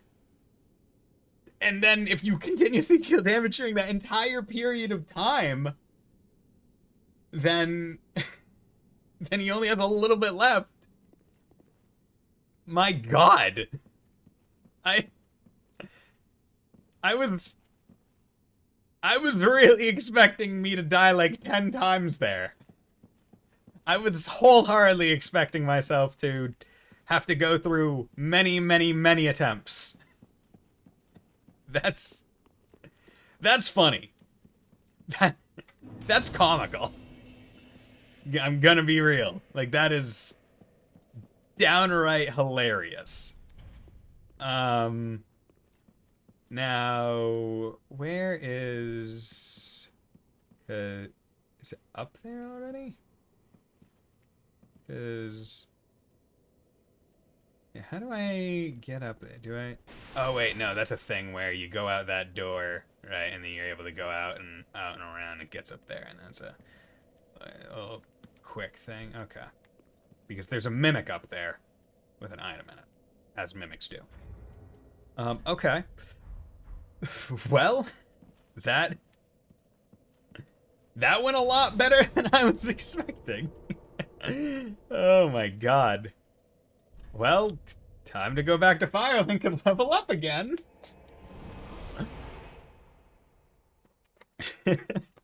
I mean, I guess, see, the thing is, I don't know if I procced it during the fight, right? I don't know if I procced the Pontiff's right eye. Because I got a lot of hits in, like, pretty darn quickly, and that probably helped a lot. With, like, the boosted attack. Like, that probably did quite a bit for me. Very well, then take it. Okay, so let's get you up to 40, so now I need 22. Now, the big question is, right, 22. I have less than half of the souls I need. Is it worth it to pop items to go up more than half of a level when there are probably people that I can kill that will get me that pretty quickly? It might be worth it. Mayhaps be worth it. Speak on.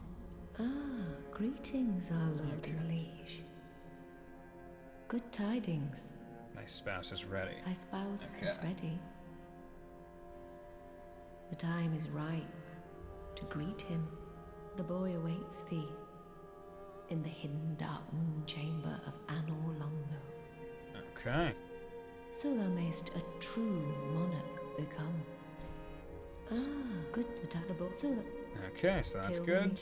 So now it's the main question of, do I want to pop some items? Oh, he's already back because I just killed Pontiff. Then thank the gods, I might have died if it wasn't for that peculiar. Hey, secret. Take a good look. Purchase. Okay, so now he has some more embers. He has some divine blessings, a hidden blessing. Okay. He's got twinkling, titanite scales. That's good. Lightning urn. Dragon Slayer lightning arrow. Okay. Yeah, so if you a moonlight arrow. Okay, so he gets a lot of stuff. Here. So I believe if you send him out on the next one, that's the one where he dies.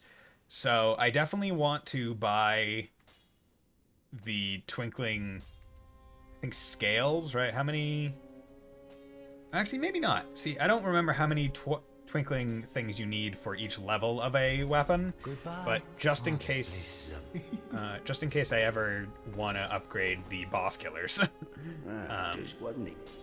I might weapons, and but they take so.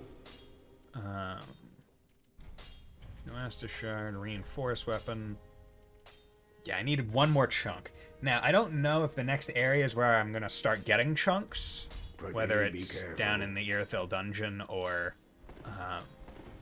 in Anor Londo.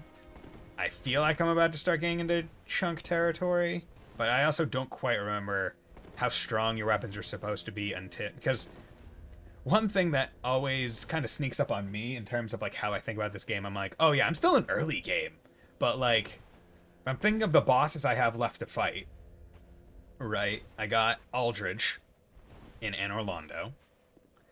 I have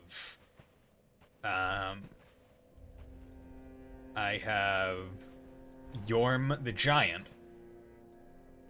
I have Dancer of the Boreal Valley for 3. Then I think the only boss after Dancer is are the 2 brothers, and they're the last Lords of Cinder. And then there's just like the one last guy. The like Spirit of the Flame or whatever. So that's like 5 bosses left. Unless I'm forgetting any like mid bosses. Which I might be.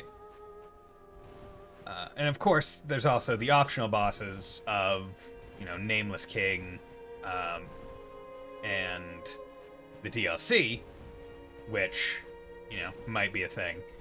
But, like, whenever I think of how far I am in the game, I'm like, oh yeah, I'm not even close to halfway through it. And I'm like, no, I'm actually halfway through it, abouts. Because the last Lords of Cinder kind of come together pretty quickly. Because the Profaned Capital is a dead end. Anor Londo, at the end of it, is a dead end.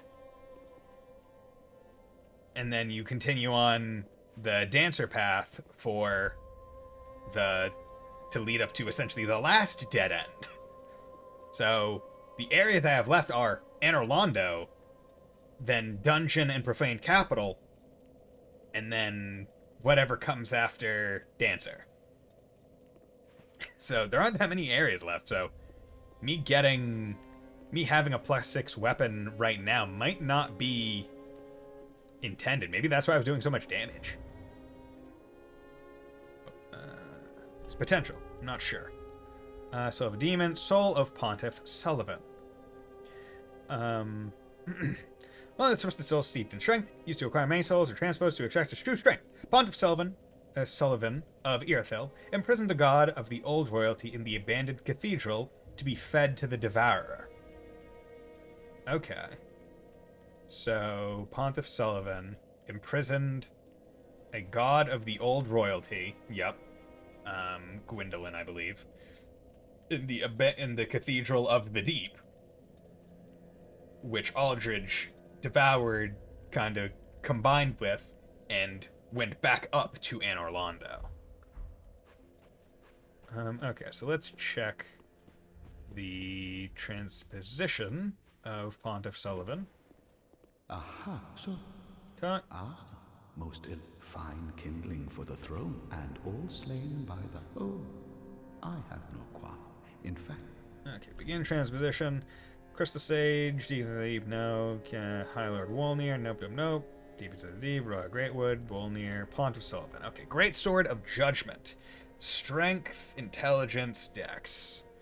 A ceremonial sword held in Pontiff Sullivan's left hand, representing the judgment of the moon, but with magic far closer to sorcery than any existing lunar power. Its dark blue hues, deeper than the darkest moon, reflect Sorcerer Sullivan's true nature. Stance of Judgment assumes stance to unleash dark magic. Use normal attack for a lunging thrust, and strong attack to emit side-sweeping wave. Dude, Ronnie would love this sword. And then Profaned Greatsword. Ceremonial sword held in Pontiff Sullivan's right hand, representing the Profaned Flame. Long ago, when Sullivan was yet a young sorcerer, he discovered the Profaned Capital in an unfading flame below a distant tundra of Irithyll. And a burning ambition took root within him. Skill Profaned Flame, temporarily summon the Profaned Flame. Lunge forward and use strong attack to enshroud blade in flame. Okay, and this is a ultra great sword, and this is a great sword. So this is a weapon that this soul is basically pointless to me. So that's good because that means I can just use it on something else. Which, you know, you love to say. It means I can use it for levels at some point. Which we always like. We take those. Okay.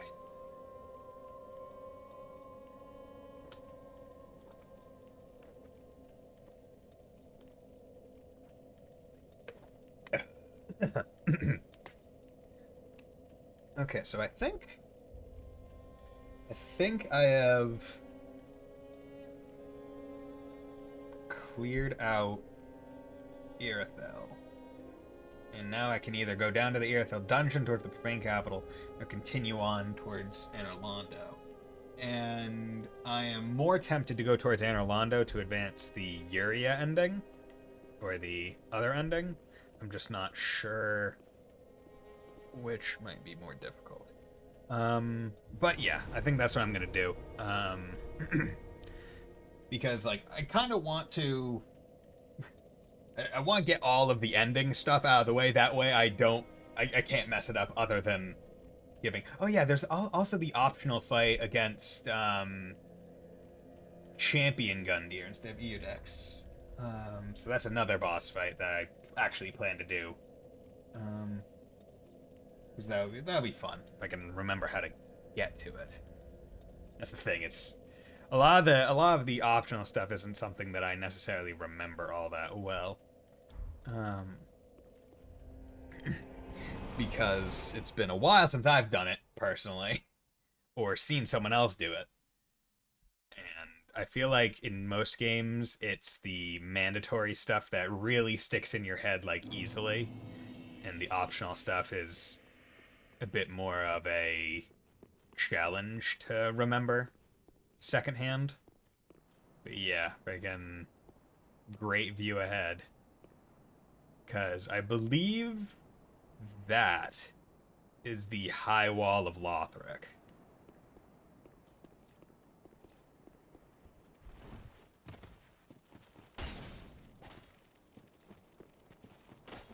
Come on. Bastard. Twinkling Titanite. Oh well. Not a big deal. Okay, come down here. Get this. Large Titanite. Okay, yeah, so they're still giving me large Titanite shards. Which means they're probably expecting you to be +6 by now. But as soon as you get to chunks, that's where it's like, okay, now you're meant to be a bit stronger. Now I did get an early chunk because I did the Smoldering Lake, probably a little bit early, but that's no big deal. Now if I remember right, some of these giants actually get up. Those are their bastards.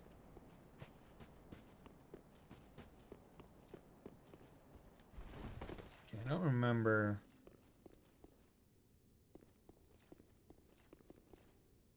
Yeah, there's a couple annoying back ways. Just coming this way before any other ways, because yeah, this leads over to here. See, I remember feeling so stupid because when I was trying to get here, I used to run all the way through the area and do the big loop around because I didn't know that, I'm just getting this, that way I can come back up without having to worry. Because I didn't know that that little stairwell was there. Felt so stupid. Because it makes getting to this a lot faster, a lot easier. And of course, it's a small shortcut that doesn't really save time. It's literally just to make it so you can come up here and get this chest. But yeah, as you can see, the chain is coming towards you, so it's a mimic.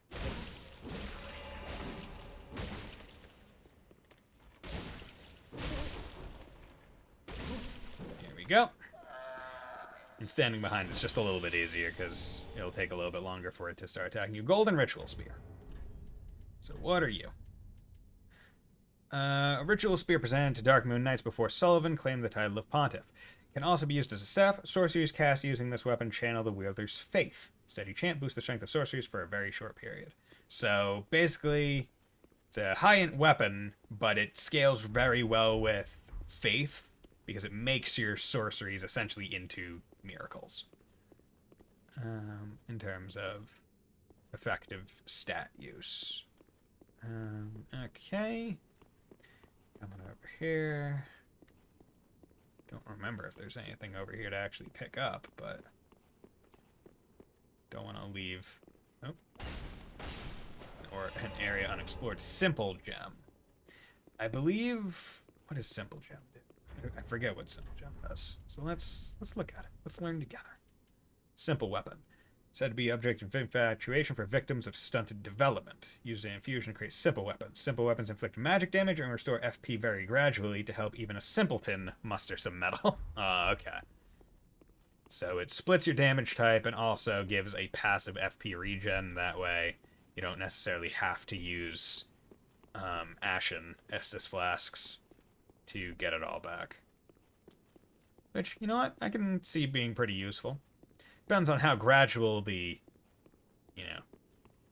kickback is. Like if it's very, very gradual, then it might not be all that useful. But if it's a halfway decent gradual, could have some uses. Large Titanite shard. Okay, and that drops down to there. So let's take these guys out first, because if I remember right, there's a slightly unique enemy that shows up.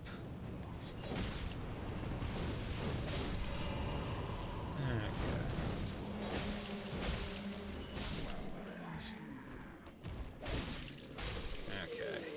So the non-chunkers can take one L1 and a single. The big chunkers need 2 L1s. Being able to take these guys out first makes downstairs a lot better, because boy howdy do these guys just love firing at you. Okay. Okay, so they can actually only take 1 L1. That's good to know. Okay, so the smallest ones can take 1 L1. The bigger small ones can take an L1 and an R1, and then the big chunk of boys can take 2 L1s. Or I say can take, they die from. They require. Oh, yeah, we got the famous knights. We got the famous arrow guys. Yeah, and I believe the giants are sleeping. That's what makes them annoying to deal with.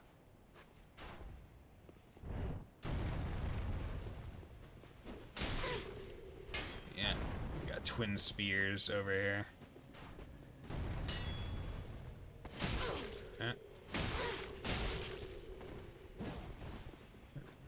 Oh, okay. Okay. I'm better than both of you. So we got Tonitrus and Twin Spears. Drang Twin Spears, yeah, that's it. And, boy howdy. My twin sellsword, my sellsword twin blades, better than their twin weapons. So, get bodied. You jelly of my better twin weapons. Okay, Drang Twin Spears. So they are mostly dex with a little bit more strength. So they're definitely dex weapons. Spears tend to be dex weapons. Paired spears of the Drang Knights proclaim descendants from the land known for the legend of the Linking of the Fire.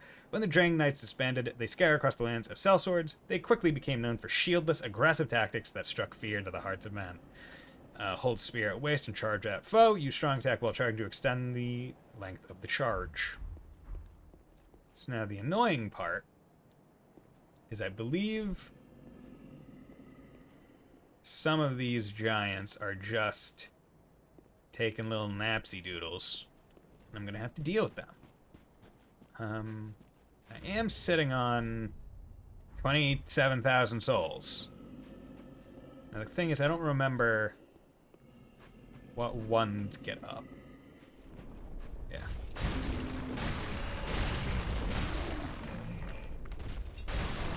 There we go.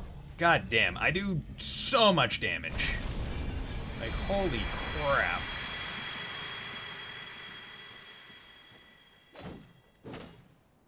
Is that the only one? Or was I misremembering how many of these guys actually got up?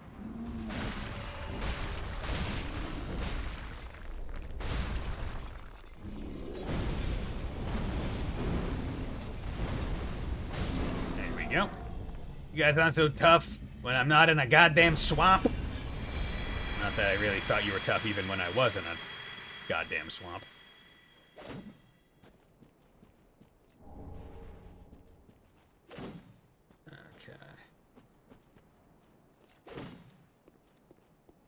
Gotta check them.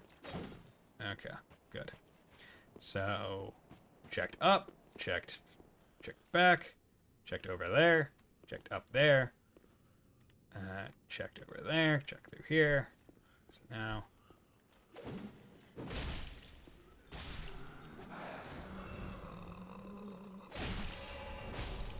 there we go.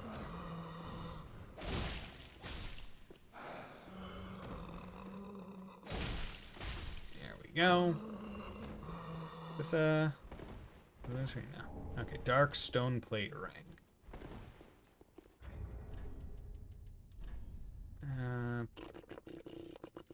Dark stone plate ring. There we go. Increases dark damage absorption. Okay. Stone plates are symbols of true knights, and dark purple stone plates are granted to undead knights. Should I put on the... Yeah, because I had taken off the absorb HP from each defeated foe. And once again, I'm in the point where enemies are dying real quickly. So boosting my attack power on successive attacks isn't necessarily the most useful thing, because they're dying quick. And successive attacks that restore HP, also not the most useful thing, because once again, they're dying quick.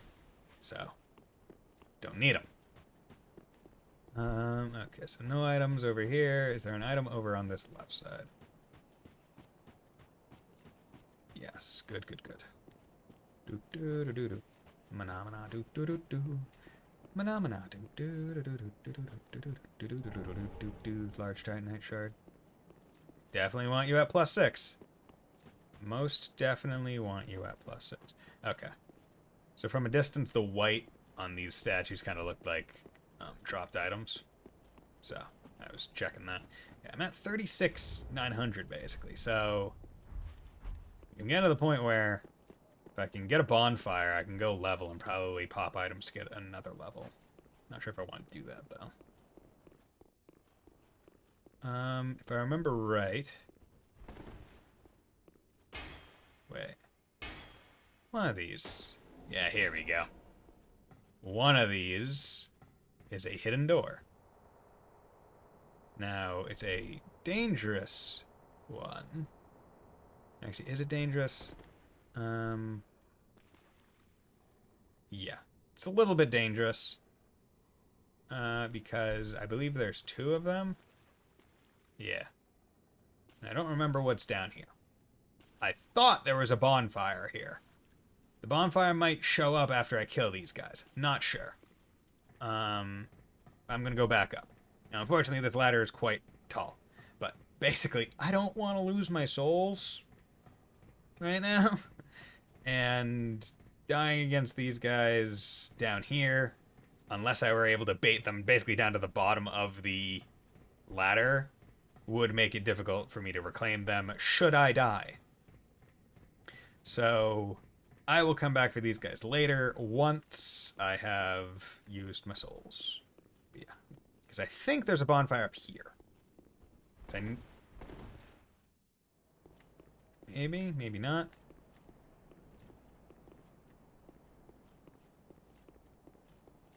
Okay, no. So the closest bonfire, kind of scale, okay. Yeah. Yeah, I'll just be coming back for the other things. See, but see, the issue, right? So I'm staying on about 9 grand from when I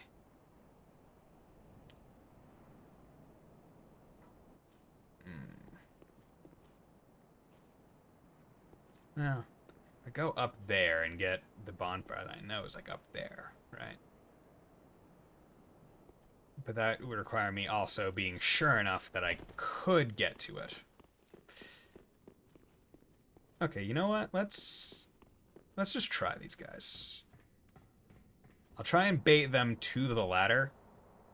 That way, should I die, I can just easily get my souls back.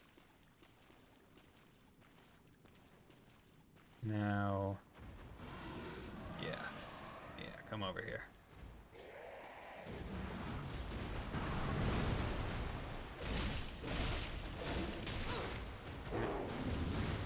Okay, drink. Hey, Fontano, how's it going, my man? Hope you're doing well. God damn it.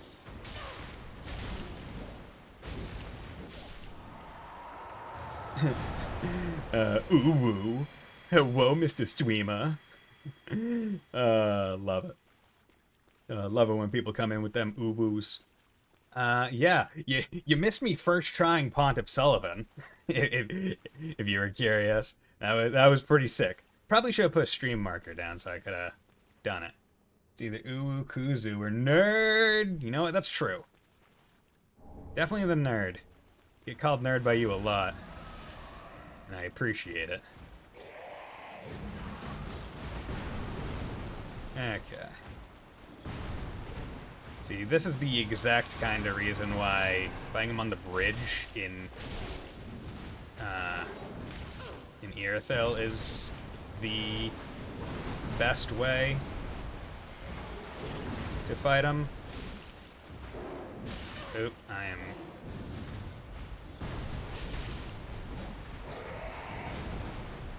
because if he has space, he just moves around a crap ton. There we go. Okay. Calm like a thief. Ring of Favor. Ah, here it is. Yeah, okay, so it's after you kill them that you get this bonfire. Nice. I mean, and I would say that that's a nice gift right there. That they give you a bonfire after killing those things because they each give quite a bit of souls. Right? I was at like 29 before I came down here, or like 30-ish. Deep gem. Okay, here we go. Don't think I got one of these before. Found Dragons of the Cathedral of the Deep. Use an infusion to create deep weapons. Deep weapons inflict dark damage, but lose scaling effects. There is a darkness that lies beyond human ken. Okay, so that's good. Yeah. So that's the bonfire I was thinking of. It was either up top or here afterwards. Pray to Archdeacon McDonald. Dude, pray to McDonald's? Yeah, sure, I'll join the Covenant. I mean, dude sure seems like he eats McDonald's. Aldridge Faithful. You have not obtained proof of the Covenant. Okay, offer human dregs. Level. Okay, so I got human dregs. Here we go. Proves an Aldridge Faithful has met their duty. Proof of a duty fulfilled by the Aldridge Faithful, who patiently await the devourer of God's return. Dregs are the heaviest things within the human body, and will sink to the lowest depths imaginable, where they become the shackles that bind this world. Which is why the Abyss is full of them in DS1, and why it's all... You have to go really deep to get to the Abyss, because it's just full of the human dregs, the humanity, basically. Which means the soul of your foot is actually the soul. Okay, so now let's go back to Firelink and level up with these souls, because boy howdy, I don't want to be carrying them around. But yeah, so I've died one time in the stream, Fontano. Been alive for over 2 hours. Didn't even die to a boss. Died to a tough enemy. Just hanging out. But yeah, so doing pretty good, honestly. All the Elden Ring has gotten me just so powered up. Okay. So, got 2 levels, and then I can buff up to another one. Let's do 1 here, 1 here. And then I'll... See, I think 40 is the... Rigged, yeah. I think 40 might be the soft cap for Dex, and I think the hard cap is like 75. I demand a refund. I'm sorry, dude.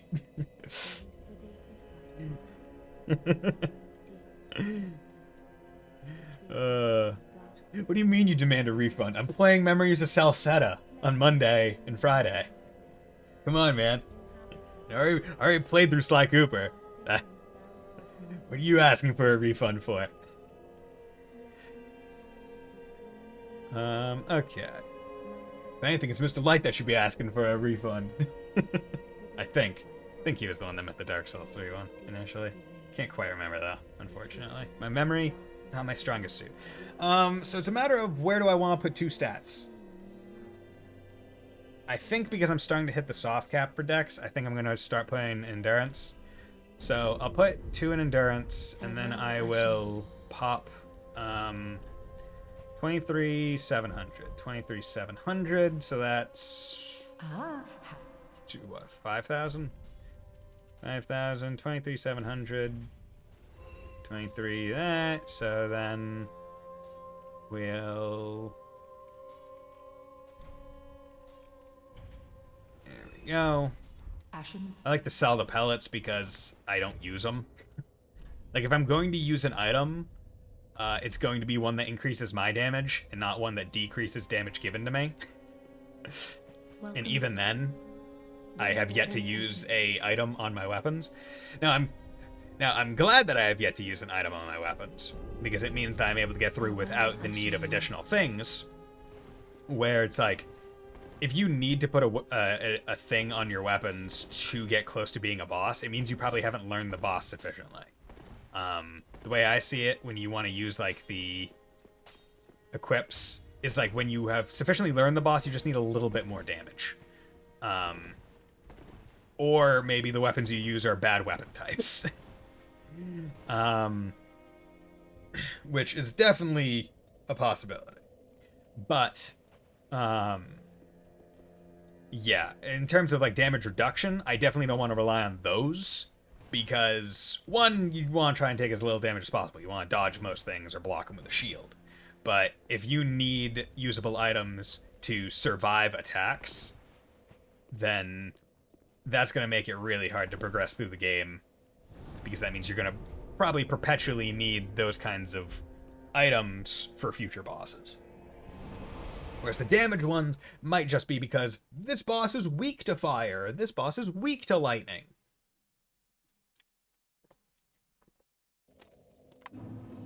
Like, I think it's Champion Gundyr. I believe he's weak to lightning, and I'm tempted when I get to him to put the lightning on and see how fast my L1 melts him.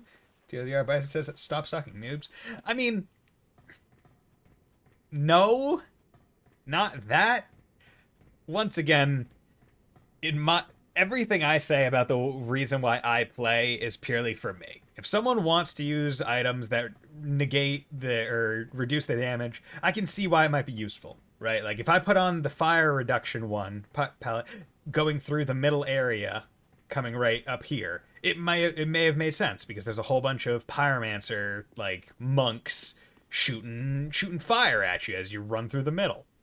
So it might make sense. Especially if, like, you have a very heavy build, right? Where it's like, maybe your shield doesn't perfectly block fire damage, okay? But you can't roll because you're big heavy. Well, then you're kind of shut out of luck. So you might, that using the item makes sense there. Okay, and the funniest part, right, when DS3 came out, it was like, okay. Remember in DS1 where, like, where everyone was like, man, these knights with their bows and arrows, they're gonna be the death of me. Yeah, we brought him back. Easterner's Ashes. Bison mid lane player confirmed. When I tried playing League and Smite, I had no idea what lanes were what, because I was like, why does it matter what lane I am based on the character I'm playing? The lanes are identical in layout, right? Like, there's the same amount of towers in each one. What does it matter? Why does the healer have to go bottom lane? Why is top lane usually alone? Why is...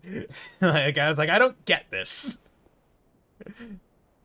But, yeah, it shouldn't be difficult to tell. I wasn't exactly a fan of League of Legends, even when I was playing with friends. Crown Handmaiden prepares new maps. Also because I was like, I don't like all this clicking. I'd like to just be able to kind of like WASDA around. Which when he played Smite, it was like, okay, cool, I'm WASDing around. But then I was like, it's still kind of like, I don't care for it. Umbralash of an armor merchant from an eastern land. Sure, the handmaid of Filing Shrine can turn this into a few new things. The merchant, the captain of a clan of hunters, was fascinated with weaponry. Okay, so that's going to unlock some new weapons. Fun fact, I literally did not get past this tutorial. Yeah. I failed in the second tutorial. Okay. There we go. 2,750. Holy crap.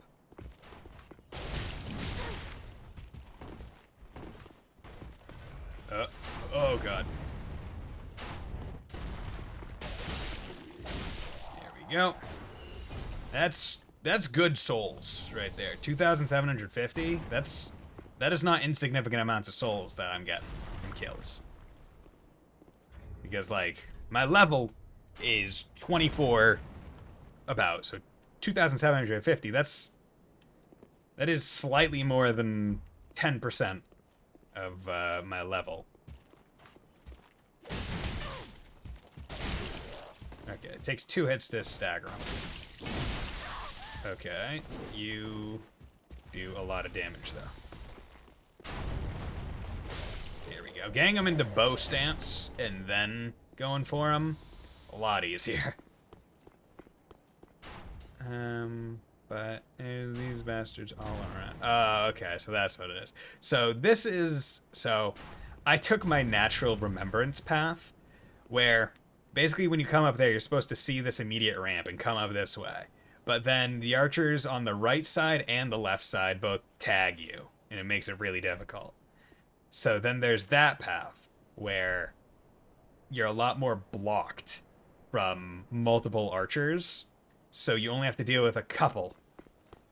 And I forgot about that. I forgot about the intended design because I got to this area in my base playthrough and never needed to worry about it afterwards after I learned it.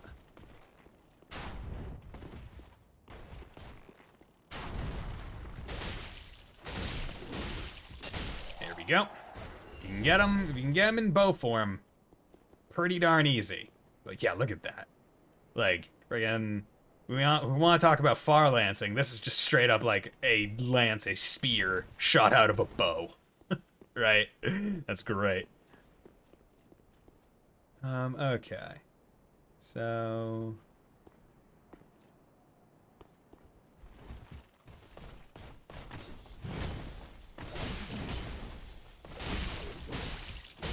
there we go. So, yeah. So if you have a weapon that staggers them, basically you only need to worry about the burst hit. Yep. Oop. Yeah, gonna... Ooh, okay. Nope. You leave me alone, please.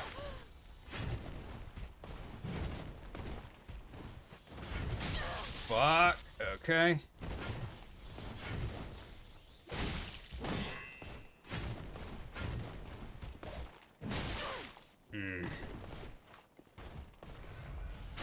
Worth it. There we go. Okay. That one That one was a toughie. That one was a little bit of a toughie. Okay. And then come out over here. Yeah, and then this opens up another bit of a shortcut back to the Pontiff Sullivan bonfire. A little bit. Basically, there's this locked door. So it's like you can go right from the Pontiff Sullivan elevator to here and climb up. That way you don't have to deal with the full trek around all the knights. If you didn't know about the illusory wall that's hiding a bonfire, right? That's a, like, where those two beasts were, that was hidden behind an illusory wall. That's not a guaranteed get by any means. So, like, yeah, you could just straight up miss that bonfire in your entire playthrough, right? Like, you're not guaranteed it whatsoever. It doesn't show it, obviously. So, if I didn't do the Usurpation of Darkness or Usurpation of Fire, this would actually be, I think, an illusory wall right there.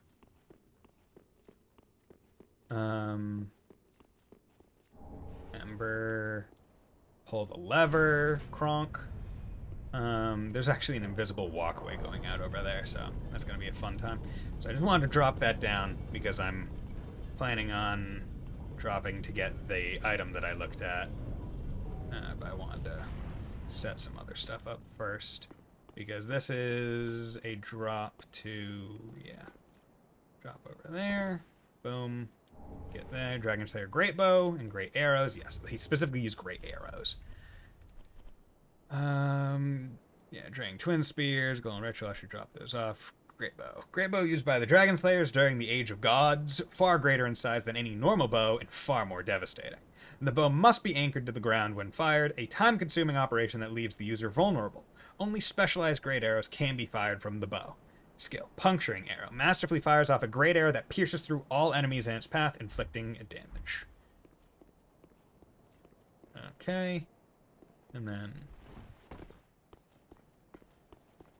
yeah, this comes down here, back to over here. And because I cleared out all the enemies, it doesn't really matter which path I take up now. As long as I don't mess up and fall off the side. Yeah, that was why I wanted to clear out all the enemies before I dropped anywhere. Other than to get the Eastern's Ashes, because there's the staircase up to the thing where you don't have to worry about them anymore. But yeah, like, I feel like I remember watching some people play this blind that had previously played DS1 and 2. And it was like, okay, leading up to here, it's like, okay, cool, whatever. And then, like, it's like, okay, wow, this place looks like a castle or whatever, but it's called Irithyll. And then you get to here with the knights shooting the bows, and it's like, oh, this is just Anor Londo. I just love that. I remember seeing and just loving it. Okay. So, how you doing, bud? Welcome, our gracious lord. Sup? Your spouse awaits you. You are very near. What, my waifu woo? Please, take the sword of avowal. I guess it's not waifu, it's husbando, because Henri's a guy in this playthrough. The truest lord of Londor yet. Yes!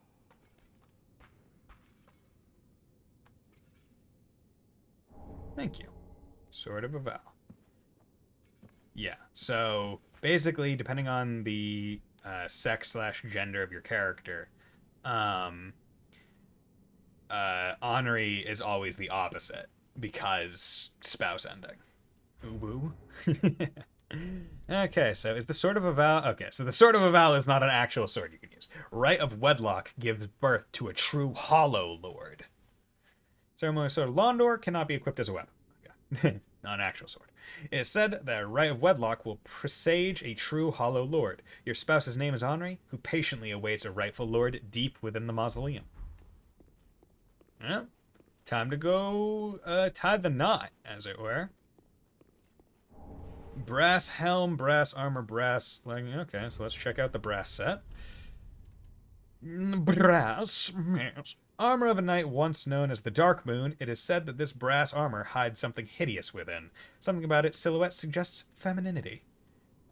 I presume they're giving that to you because they were like, hey, if you want this to kind of look like what we're going for instead of your character created modge podge of whatever, should wear that.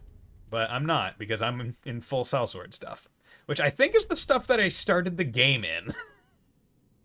Like, I'm pretty sure I haven't swapped out any of my armor. Like, I don't remember... Like, I'm pretty sure I started in the sellsword. Because I started with the sellsword twin blades, so I'm pretty sure that's, like, the idea. Like, I was the mercenary, I was the sellsword. So I just find that funny, where it's like, oh yeah, throughout the game, usually you're playing Fashion Souls or whatever, and swapping things out, as it were. But, you know, Buddy Bison coming in here, nah, this works. Just, you know, base starting armor. Yeah, so here we have Henri, our husband. Very much not alive anymore. But, you know, who doesn't love post-mortem marriages?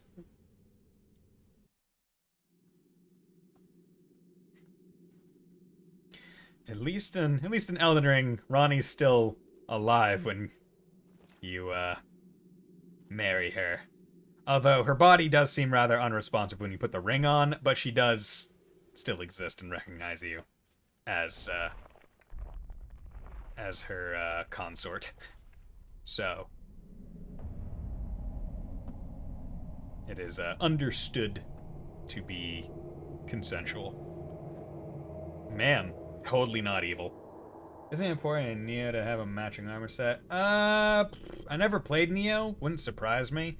I know that Neo has a lot more systems going on than Dark Souls, or at least a lot more active systems. Yeah, look at me, I'm so beautiful. A lot more active systems where, oh yeah, Henri, just looking go with that sword in your face.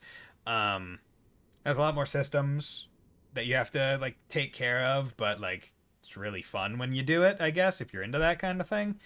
I look at Neo and I'm like, that's a lot of menus, and seems really overly complex for what I'm looking for from a Dark Souls-esque game. So I don't really want to play it. But there's probably something about it. Like, there's probably, like, if you have a matching set, you get bonuses, right? It might not be like you have to have a matching set. But yeah, so now I have 8 Dark Sigils, wherever they may be. Yeah, 8. After talking to your of time, so perform the wedding ceremony in Dark Moon Tomb. Tomb is located there. To accept the sword, use the sword on your spouse, receive 3 Dark Sigils. You should have 8 Dark Sigils by now. Good. And then talk to Yuria one last time at Firelink Shrine. Lots of spear stabbing and evading. I got to the first boss without learning how to learn skills. That's great. That's fantastic. See, I feel like that's... I'm trying to remember a game that I probably did similarly. But I can't quite think of them. Right now, we're like... Not know... Something. I can't quite remember. You dead? Chameleon. Ah, okay. So this is a fun PvP spell. I think it also kind of works in PvE. Can't quite remember. But basically, you use the sorcery, Lost Sorcery from Irithyll, the DLC area in Dark Souls 1. Land of ancient golden sorceries transforms into something inconspicuous. Far from formally developed, this magic was instead born from the mischief of a young girl who sought relief from the solitude of the woods at dusk. Basically, it turns you into just an object. Like, an object that you might find in the area, like a pot, or if you're in a forest, it might be a tree or something. And basically the idea is you get invaded. You pop this, and then you, like, hide out and you sneak up on the invader. And they'll be like, well, where is the person? And then you're just like, bitch! Snuck up on you, get a backstab. Text. Or something, maybe. I don't know. Yeah, it's a text. It's a text from my other mod, from Rice. My fair weather mod. Best friend, but fair weather mod. Although I guess fair weather isn't exactly right, because it's just like, doesn't really matter. You just dropped by. But yeah, so there's an invisible path leading out to there. Fog or fry? Yeah, so there's an invisible path leading out to there. I believe there's... Because usually if you're playing online, there'll be a whole bunch of notes that people just leave on the bridge. To be like, hey, you can go here. And I know in like a DS1 area, there's like ice. It'll be like a crystal area, but there'll be crystal shards kind of dropping down and landing on the invisible things to tell you can go there. But yeah. I don't think there's many other invisible... Use the ice medallion. I don't think there's many other invisible things or invisible areas to go to in the game. Now, you might be wondering, why am I not going on the invisible thing if I just marked it out? It's because there's a bonfire right up here that I want to get first. Because basically the invisible thing leads down to a drop that goes back to the Church of York or whatever it's called. The Church of Yorkshire, that's it. And I don't want to have to walk all the way back up after whatever bonfire. Actually, I'm here, so might as well. Put some stuff in storage. Don't need Chameleon. Don't need the Ritual Spear. Don't need the Great Dragon Twin Spears. Don't need the Great Bow. Got those. Got those. I am making pace through this game. I'm going a lot faster than I was expecting. But I guess that's good, because I'm only playing it on Friday. Or, no, Friday. On Saturday. I'm only doing weekend streams of it. Because I want to put more time to it, given that when I die... What the fuck do you mean contraption does not move? That is false.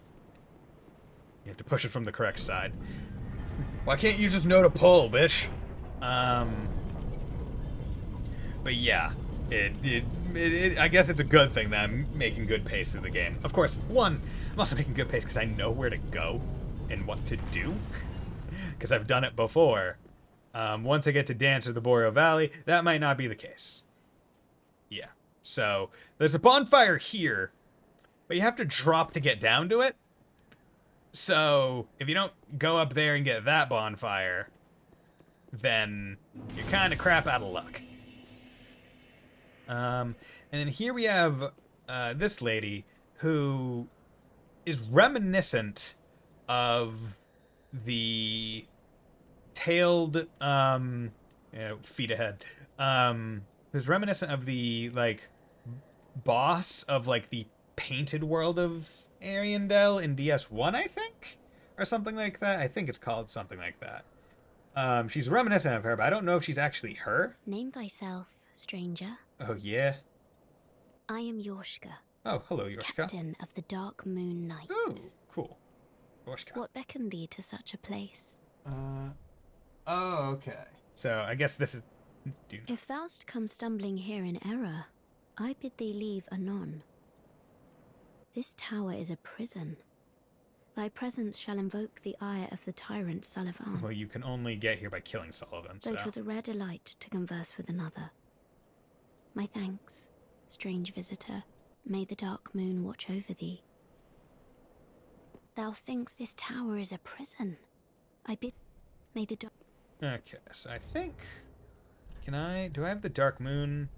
Blue Covenant, Blue Sound, Rosaria, Mound Makers, Watchdog, Aldrich Faithful. No. I don't think there's anything to actually do with her right now.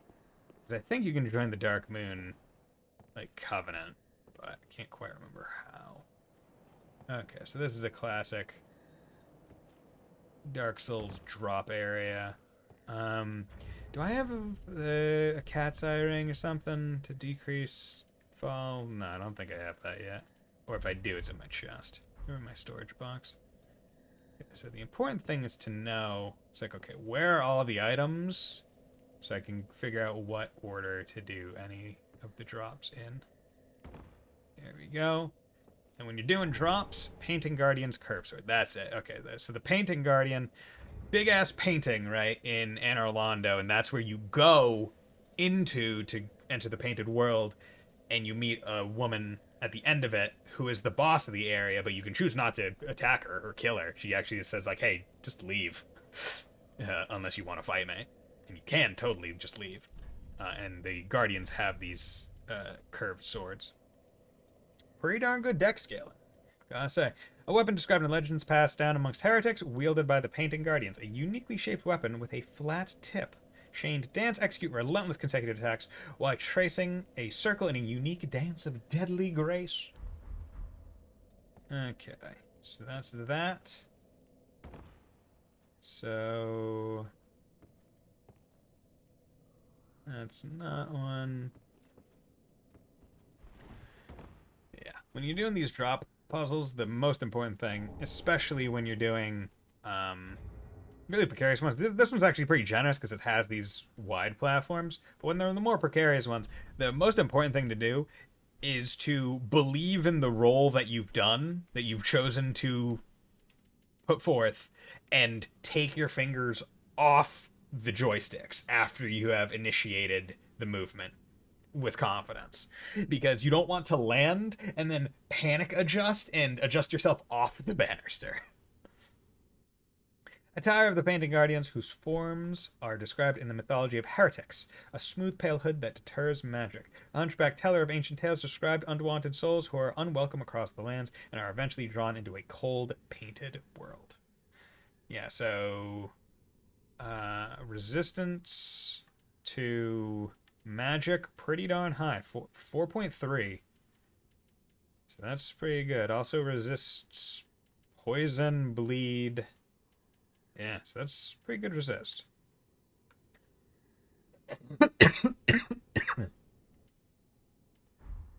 Excuse me. But yeah. Fortunately, I've yet to find anything that's just like ubiquitously better. Always. Back internet data. Ah, okay. I'm just doing a drop puzzle. When I say puzzle, it's not really a puzzle. It's just a drop thing. Okay.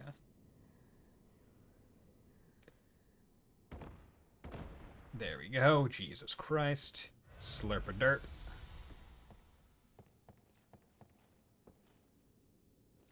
Okay, is there any other items down there? Or is at this point just get down safely?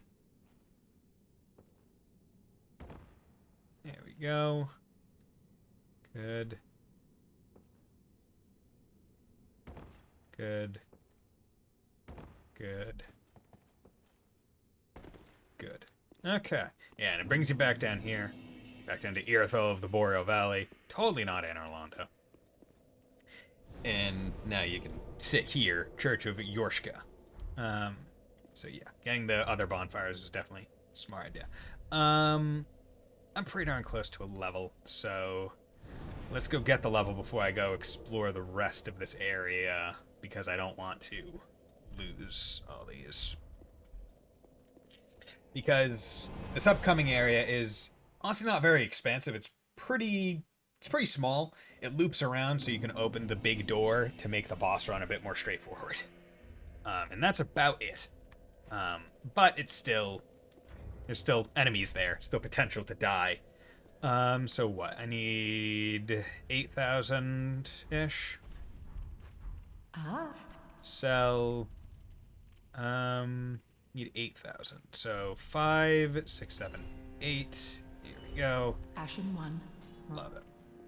And back again. Your internet loves you, Fontano. Gotta say. Then take me. Okay. I'm here. That only does 1. This does 2. So let's pop that. Let's pop endurance. And then in the next level, I'll try and do a little bit more dex. Yeah. But yeah, bumping my weapon with the sharp gem. Right, sharp? Yeah, sharp gem.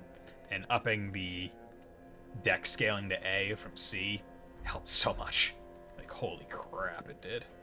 Oh yeah, I need to come back here anyway to talk to Yuria one last time. Hey, bitch! I got married. Our Lord, I presume thy holy vows are sworn. Yes.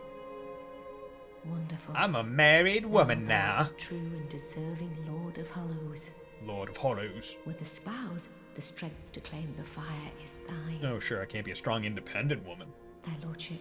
I need a man in my life. The fire from its mantle.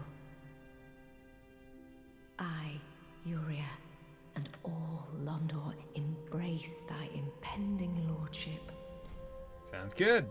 Our Lord, I prithee, when the Play moment the usurper. to link the fire, wrest it from its mantle. Will do. The age of fire was founded by the old gods, sustained by the linking of the fire. Yes. But the gods are no more, and the all-powerful fire deserveth a new heir. Our Lord of Hollows, it shall be who weareth the true face of mankind.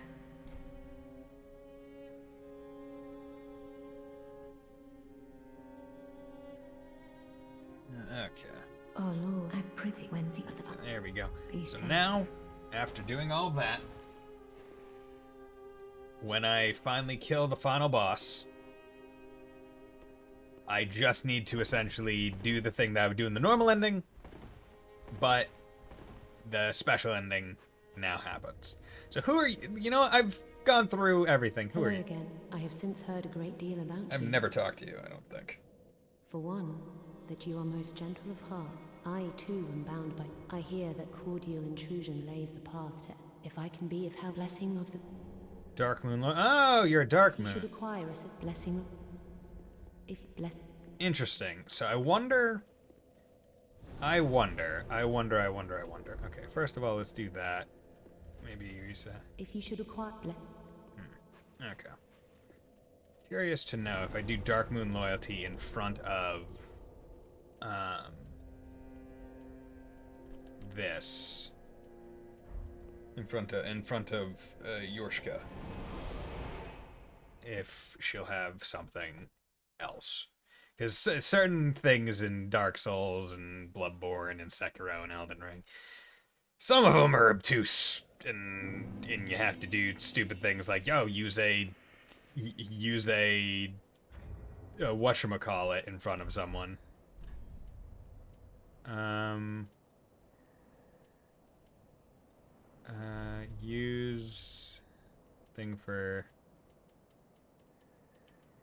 Use Dark Moon Loyalty.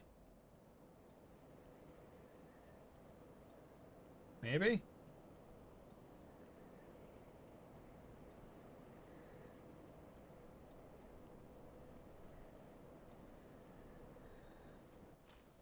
Maybe not. Thou thinkst this tower is a... I bid...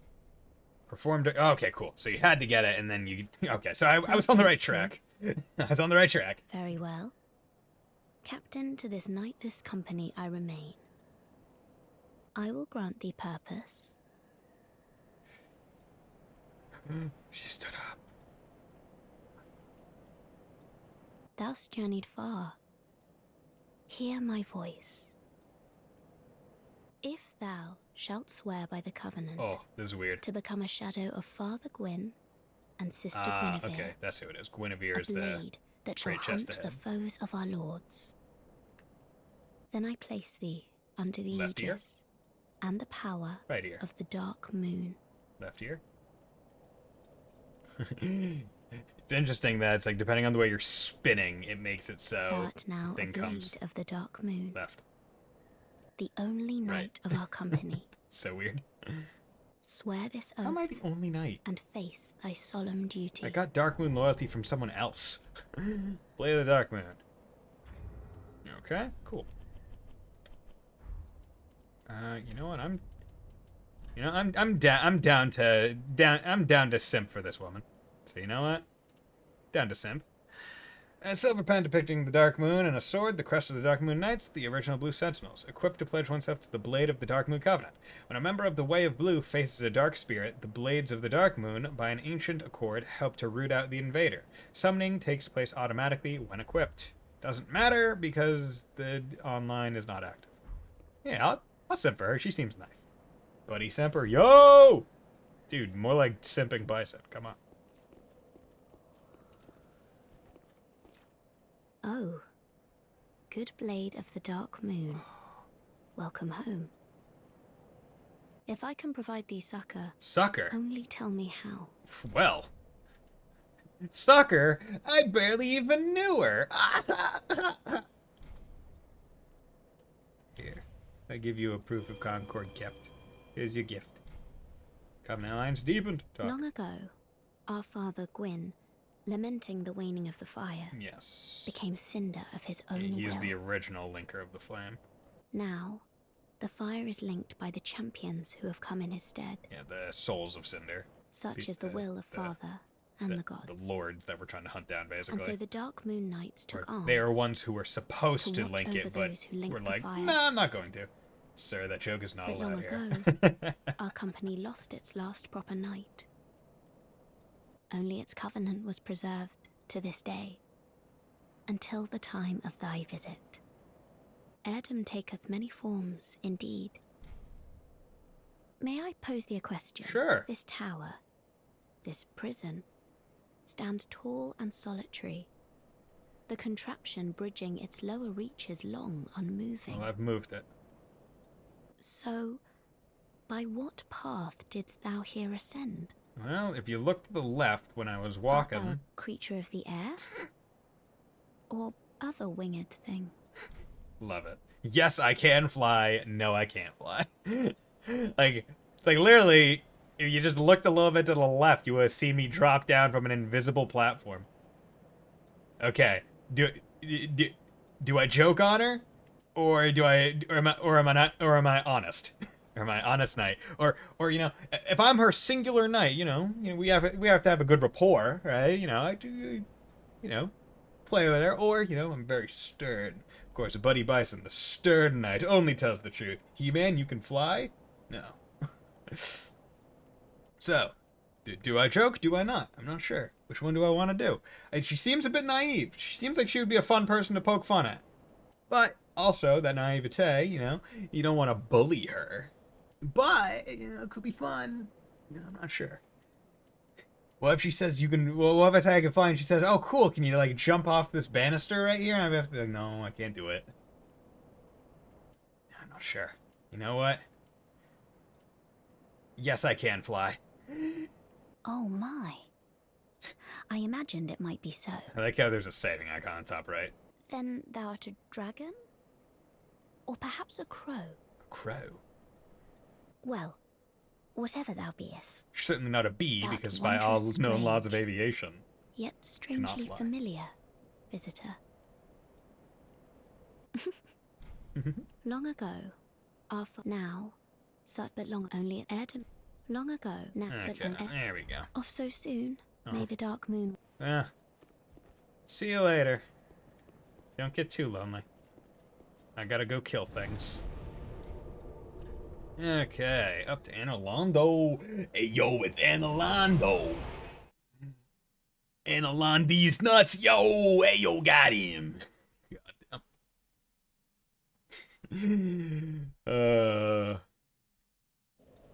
Okay. So time for Analondo.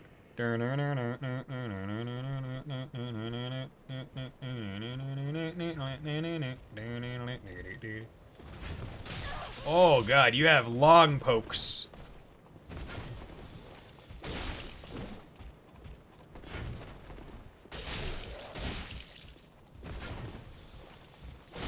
Oh god. Do not want to get double teamed by this bastard. Oh god. Excuse me. There we go. Okay. So yeah, when I got here as a caster, I would just put on like a slight invisibility spell and then run past everything. Because boy howdy did I not want to have to fight these guys.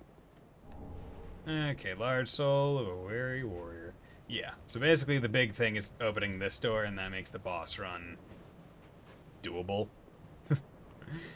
Or not be so obnoxious. Hey, how's it going, dude?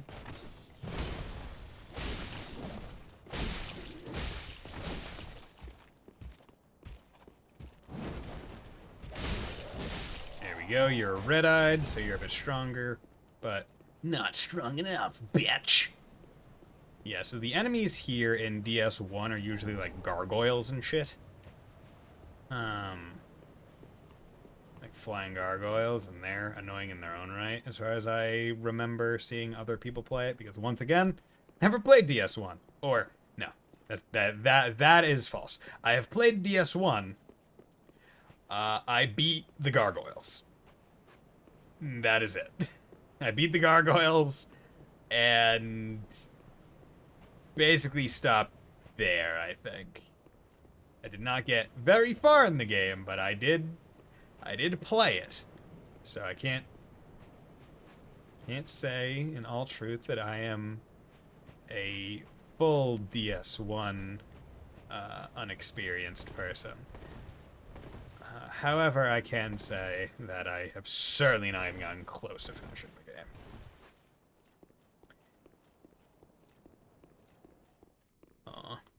He's a big, see, he's one of the, so in DS1 there's various different, blacksmiths that you go to for different reasons, right? Like certain ones are good, can do like fire enchantment or certain types of upgrades, and other ones can't. So you have to know where certain ones are. They simplified it in future games by being like, here's the one blacksmith, just give them the things that make it so they can do it, right? Like I give my boy a fire link, I give him embers or ashes or whatever, or coals or something like that. And it's like, oh, with this I can do a new infusion. I think they realized that the different blacksmiths, while cool, was kind of just like an annoyance, because while there is a fast travel system, you have to unlock it about a little bit more than halfway through the game, I think. And you also, it's not like every bonfire is a fast travel point, it's only certain ones. So getting to them is kind of annoying. Giant's cool. But yeah, he's one of like the fan favorites, because it's like, oh, this is this big giant guy using a tiny little hammer on like a tiny little anvil. But, rip, bud. Giant's Coal. Enable lightning, simple, and chaos infusion. It is said that the giant blacksmith of Analondo was once the blacksmith of the gods. Give to the blacksmith in the shrine to allow the use of gems for lightning, simple, and chaos infusion. Oh yeah, I need to give the ashes to the lady as well. Forgot about that. But yeah, so you come all the way up here. Big long winding pathway, and come into here. Basically, need to get down to the bottom, and then there's a turning contraption right there, I believe.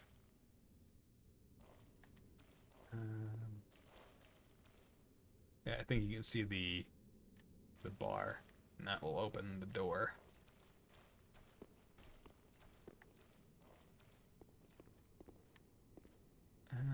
Okay.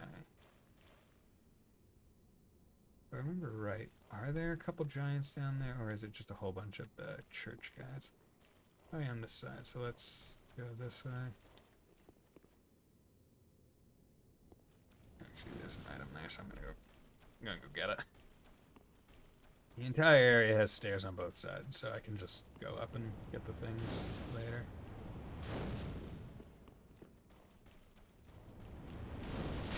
Damn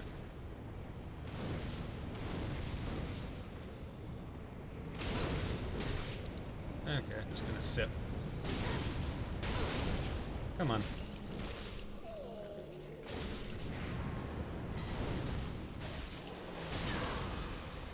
Okay. That Boop of Concord kept. That'll make Yorshka happy.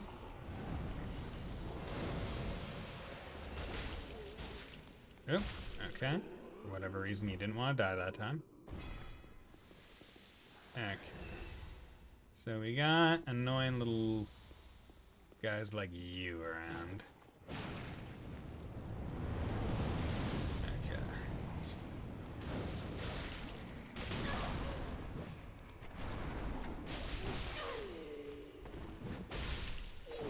Okay, taking these guys out because I don't want to have to deal with them as I go around everywhere else. Yeah, you guys are still annoying as hell. You're beefy. If I remember right, one of the green beasts spawns around here. Although I can't quite remember.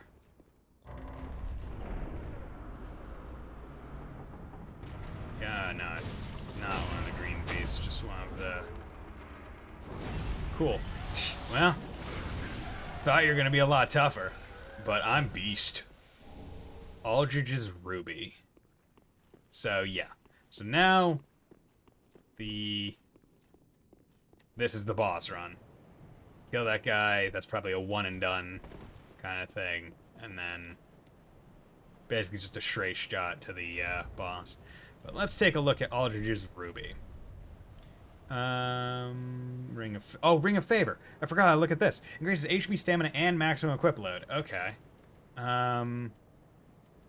So let's look at Life Ring. So my base life right now is 1300, or yes, 1300, and the life ring gets up to 1391. It's almost 100 more. This would bring it. This would kind of mitigate it, but give me 11 more stamina, and some equip load. That would be pretty cool. Ring of Favor. A ring symbolizing the favor of the goddess Fina, whose fateful beauty is mentioned in legend. True to the fickle nature of Fina's favor, her ring increases max HP, stamina, and maximum equip load. Aldridge's Ruby. Recovers HP from critical attacks. A malformed ring left by Aldridge, Saint of the Deep. Recovers HP from critical attacks. Aldridge, infamous for his appetite for flesh, apparently had the desire to share with others his joy of imbibing the final shudders of life while luxuriating in his victim's screams. What a swell guy. Okay, I'm gonna boost the attack damage. See, I like having more health, but I do feel like the Ring of Favor is probably worth it a little bit. Because the stamina boost, 11 stamina, that's a little bit more than 5 levels worth of stamina. And it gets me some more equip load, which is a couple levels in endurance or vigor or whatever the equip load one is. And it does keep my health a little bit above what it would normally be. Instead of the life ring. But I think going into a boss fight, I would rather have... Oh, wait. 18,000. Could go level. Yeah. Let's go level. Because going into a boss fight, like, I don't like doing boss fights with any souls in my pocket. Right? Because you can never assume that you're going to first try a boss. So, it's better to use the souls you have. That way, if you die in the boss fight, you're not worried about picking them up again. Like, the worst ones are where it's like a boss fight surprisingly happens. Because you're like, ah, crap, now I'm in a boss fight. And now these souls are in here. So I either need a homeward bone out, or I need to win. In a fight like this, where it's like, look at that big-ass fog wall. It's right there. It's like, okay, nothing's sneaking up on you here. It's pretty obvious. You should know. Okay, so 19, 20... so I need 7,000. That should be fine. Give Umbral Ash, Easter's Ashes. Let this. I only hope. Purchase. What do you have? Large Titanite Shard. Okay, cool. Good. In case I ever want to switch to a new weapon that I don't have enough shards for anyway. I have 25. Washing pole. Okay, so this is another weapon that I thought I may have wanted to main, because I thought maybe I'll go katana in this, and I was like, ooh, if I could get the washing pole, that would be pretty cool, because the washing pole is basically the long katana. A stunning, unusually long katana forged in Easterland. The extreme length of this blade provides immense range, but also renders the blade extremely fragile. Old, assuming it's since rapidly execute a lunging slash with a normal attack or a deflect and parry with a strong.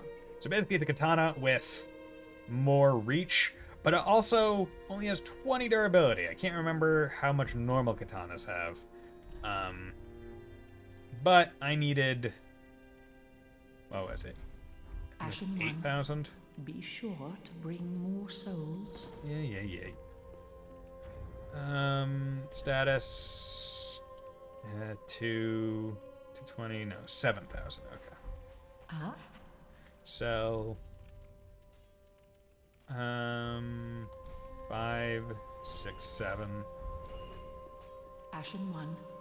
Be Yeah, just making sure. 25, 196. Yep, perfect. So I'm going to be going into the boss fight with a little... it's always good to assume that you will die in a boss. Although I guess in my case, it's more like, hey, if you die, it's kind of going to suck for you. Because you got to do Duolingo. And that's not sucky in and of itself. It's just, you know, one of the things that Dark Souls has kind of inbuilt is by repeatedly trying something, you get a muscle memory for it. You learn it. But the extra challenge that I wanted to impose upon myself with Duolingo, in between each death, was the, hey, you get an attempt, and then you have to spend like 5 minutes doing something else, and then go back. Everyday situation in Xenoblade. You know how you're just minding your own business and running around the world? Okay, so do I want to do endurance? Or do I want to do a little bit more damage? Let's get endurance up to 30. And then I'll start pumping some more dex. So I feel like 30 will be good. And you run some bees in your giant mechs, they get launched into the air. Yeah, just normal. Everyday thing, surely. Do I have any other things? Any other things? Excuse me. Oh yeah, yep. I do have to go. Give this to. Who is this? Andre. That's it. Give Cole. My. So when your friends attack them in your mechs, if I had a nickel. Yeah. Seems like ages passed. I imagine his passing was long ago. Probably. I miss the old bugger I do. My thanks. I'll be sure this coal is put to good use. Sounds good. I'll be smithing weapons never afore seen by the likes of ye. It's but a small service to pay my humble respects. Dude, Andre, you're a bro. Like, dude, gonna be real with you. Andre is such a bro. So reinforced weapon. I don't have any souls, but I could have 71 Titanite shards. I could get my daggers up as like a secondary weapon. But I don't think that's necessarily the most needed thing. Yeah, this is one of those things I'm not sure. Right. It's like I only plan to use the Sellsword Twin Blades. Ever. Like, I plan to use these. Like, it's interesting. I plan to essentially rock the default gear through the whole game. That is my intent, basically, with the addition of a Grasscrest shield and reinforcements. Like, I'm not stuck on this armor because I have any fondness for it, but I've yet to meet a point where I'm like, oh, I need to change my armor, because usually you only change the armor when it's like you're dealing with a swamp or a status ailment that's really annoying and you want to try and prevent it as much as possible, like poison or toxic. But I've already gone through the poison swamp area. So it's not much for me to do. Okay, so let's go to Anor Londo. And now we get to check out the boss run. See, I need to pee, but I don't feel like peeing right now. I want to try the boss.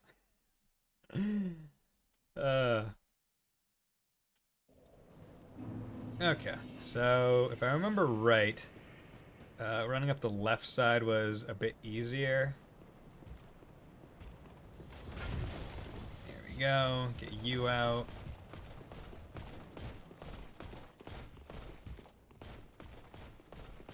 You gotta, like, feather the run, kinda. Because you don't want your stamina to be all messed up. Get in there.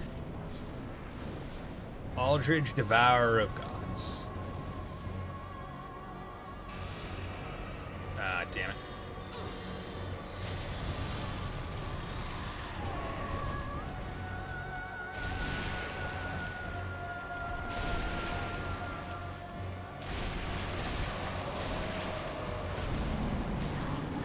Okay, yeah, this is his thing. He teleports around.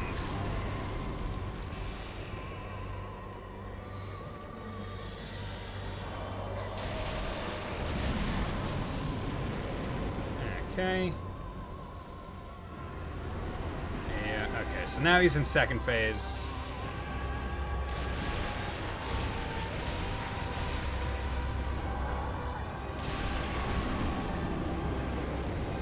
Okay, heal.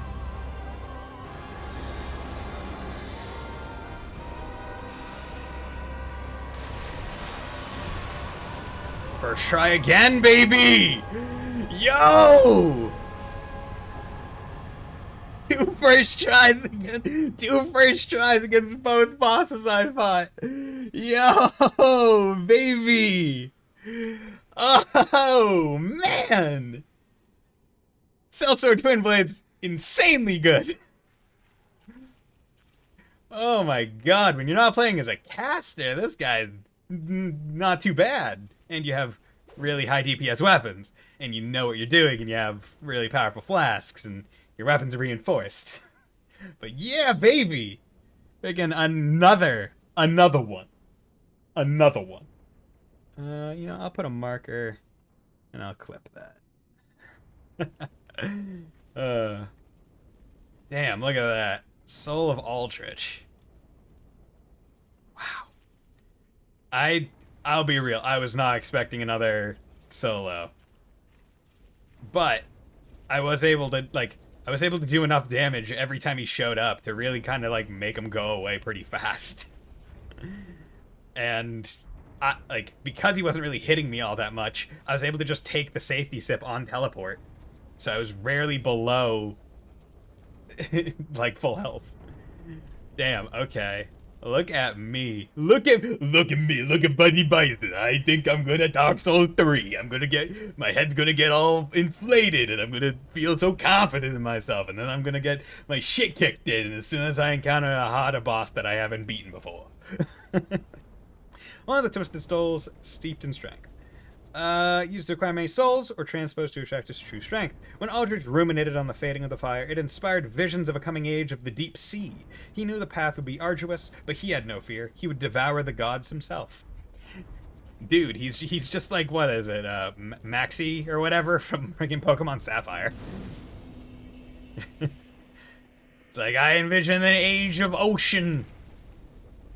Okay, so these are probably one of the more interesting elevators, where they just perpetually go up and down with these corkscrews active, which is pretty neat. And I have 55,000 souls, so that's 2 levels right there. So that's pretty darn good, baby. Ugh. Jeez Louise. Jesus Louise, going so quickly. Jeez, Louisiana. And that's called an escalator, Bison. I mean, would you describe this as an escalator? The spiral mechanism bringing it straight up and down? Because in my mind, an escalator is moving stairs, right? That's what it is. An escalator is staircase that moves.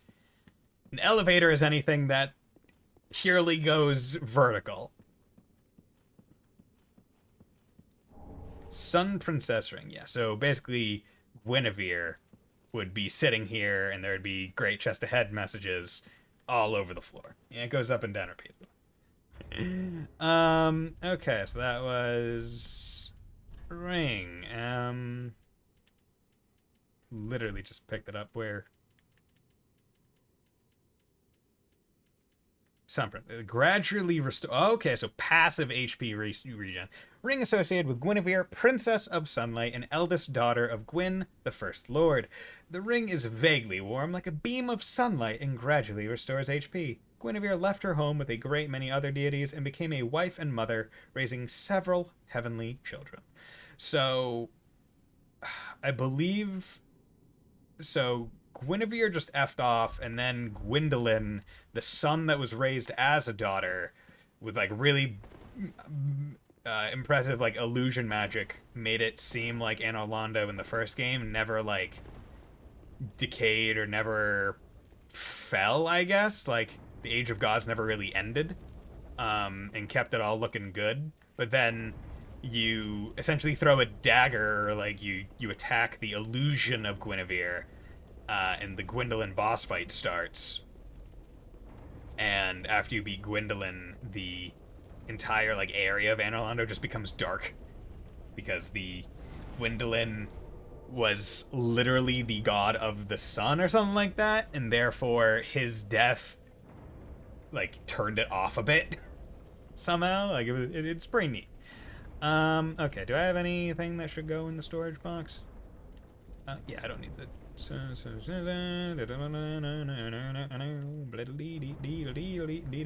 put one of the rings of sacrifice in there.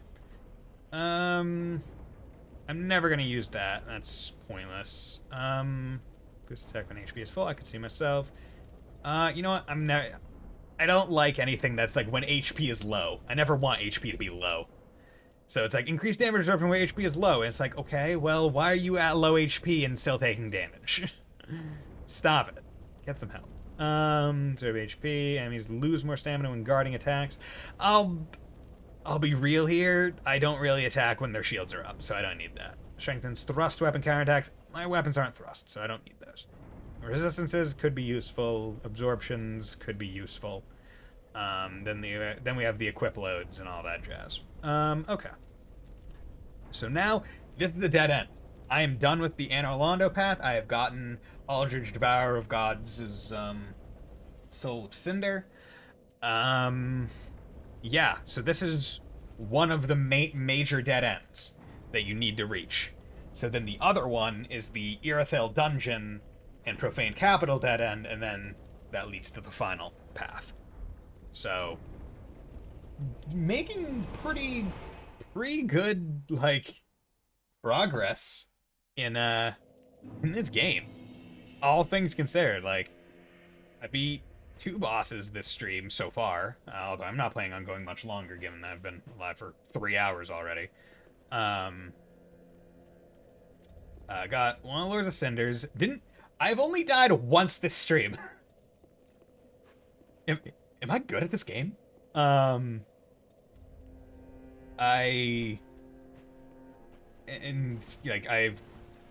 forwarded Sigurd's questline, and I have basically completed the Usurpation of Fire questline, which is damn good. Like, that's one of the major things. Like, have that wiki open every time, so now I don't need to have it open anymore, which is pretty cool. Yeah, like, that's honestly insane. So let's check out the boss souls. Yeah, that was that. And then I got the key item, right? The Cinders of a Lord.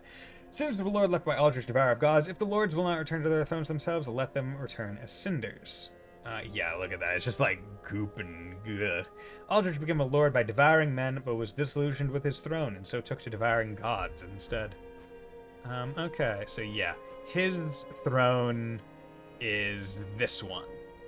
The one that has like a tarp on it. Which I find comical. Right, Saint Aldrich of the Deep.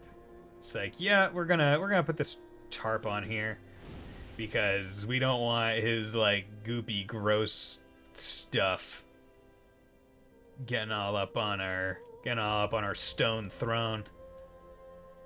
But yeah, so that's good. So I got 2 levels. Welcome, speak. Very well, then take. In me, I presume. Yeah, 2. And it ends me at a pretty low soul count, so that's good. I'm still fine with 27 vigor, which is great. Like, that was great advice from Mr. Light. So now it's a question. Yeah, you know what? I said I was gonna put the next 2 levels into endurance, get it up to an even 30. So that's good. Boom, 68. Nice. Talk. Okay. Had to be careful, because I do not want to hit this. See, the thing is, I don't know if hitting this negates the usurpation of fire ending, though. Because I've already defeated, or I've already, like, done everything in the quest line, but I also don't want to risk it. I do not wish to risk it for this Trisket, because I do not think it would be worth it. Aha, that's so. Talk. Most. Okay. Yep. There we go. Crystal Sage, Deacon of the Deep, High Lord Wolnir, Blood of the Wolf, Palm Sullivan, Boreal Valley, Greenwood, Aldridge. Okay, Dark Moon Longbow. Longbow of Dark Moon Gwendolyn, yep, who was gradually devoured by Aldrich. This golden bow is imbued with powerful magic and is most impressive with moonlight arrows. Dark Moon Arrow infuse a readied arrow with Dark Moon Essence, granting it magic damage and the ability to pierce shields. Pretty good. Okay, so is there any... Looking... So that was the 1 for Soul of Aldridge.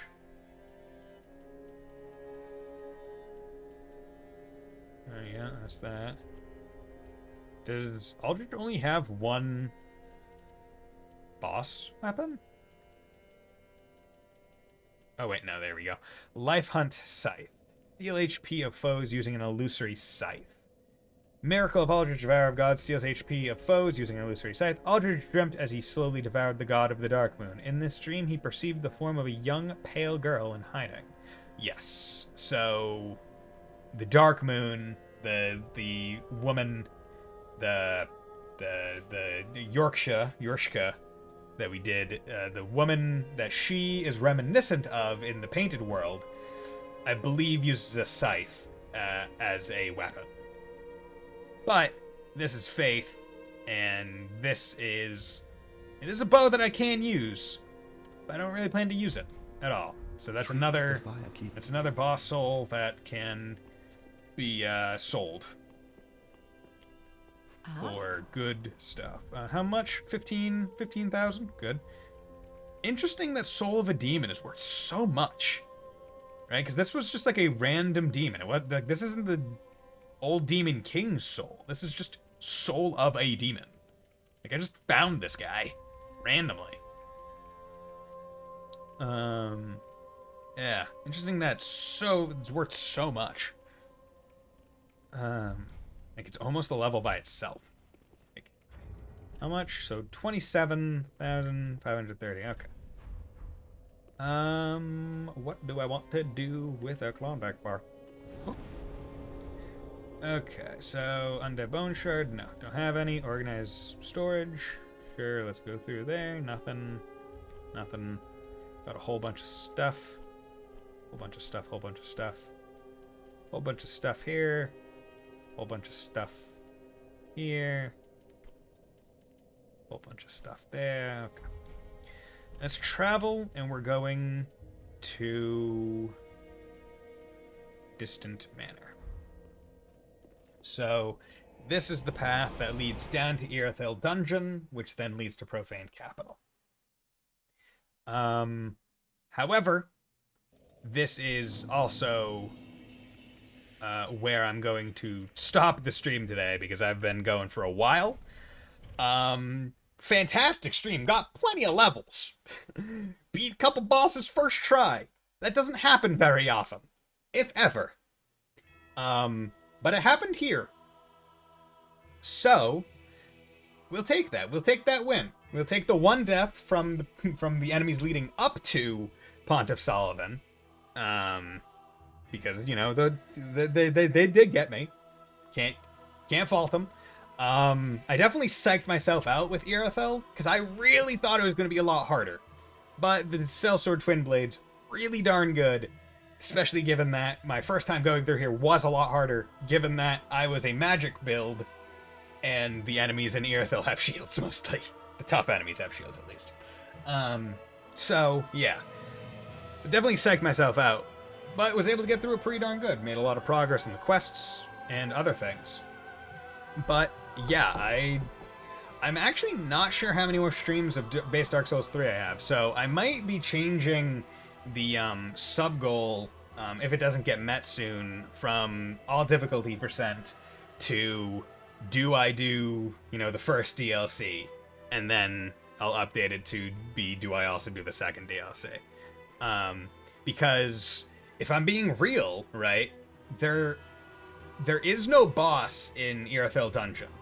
It just goes right into Profane Capital, which means the next boss that I fight in the stream will be Yorm the Giant.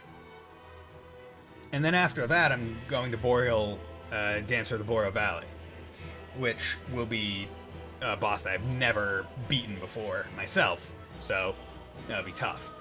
But after that point, I think it's only 1 or 2 more areas, and then the last Lord of Cinder, and then it would be the Soul of Cinder boss fight, which is the final boss fight.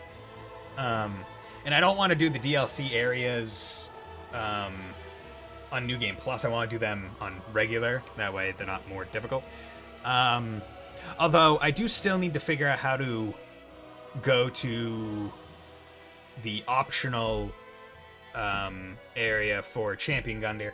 And I was also going to make the sub-goal for me doing Nameless King as well a thing. So, I'll probably update the sub-goal to reflect those, the Dark Souls ones, because those are probably a bit more timely, right? Where like I could do Cold Steel 2 all difficulty percent as a sub-goal at any time, because that's just referring to me doing a speedrun in Cold Steel 2, which isn't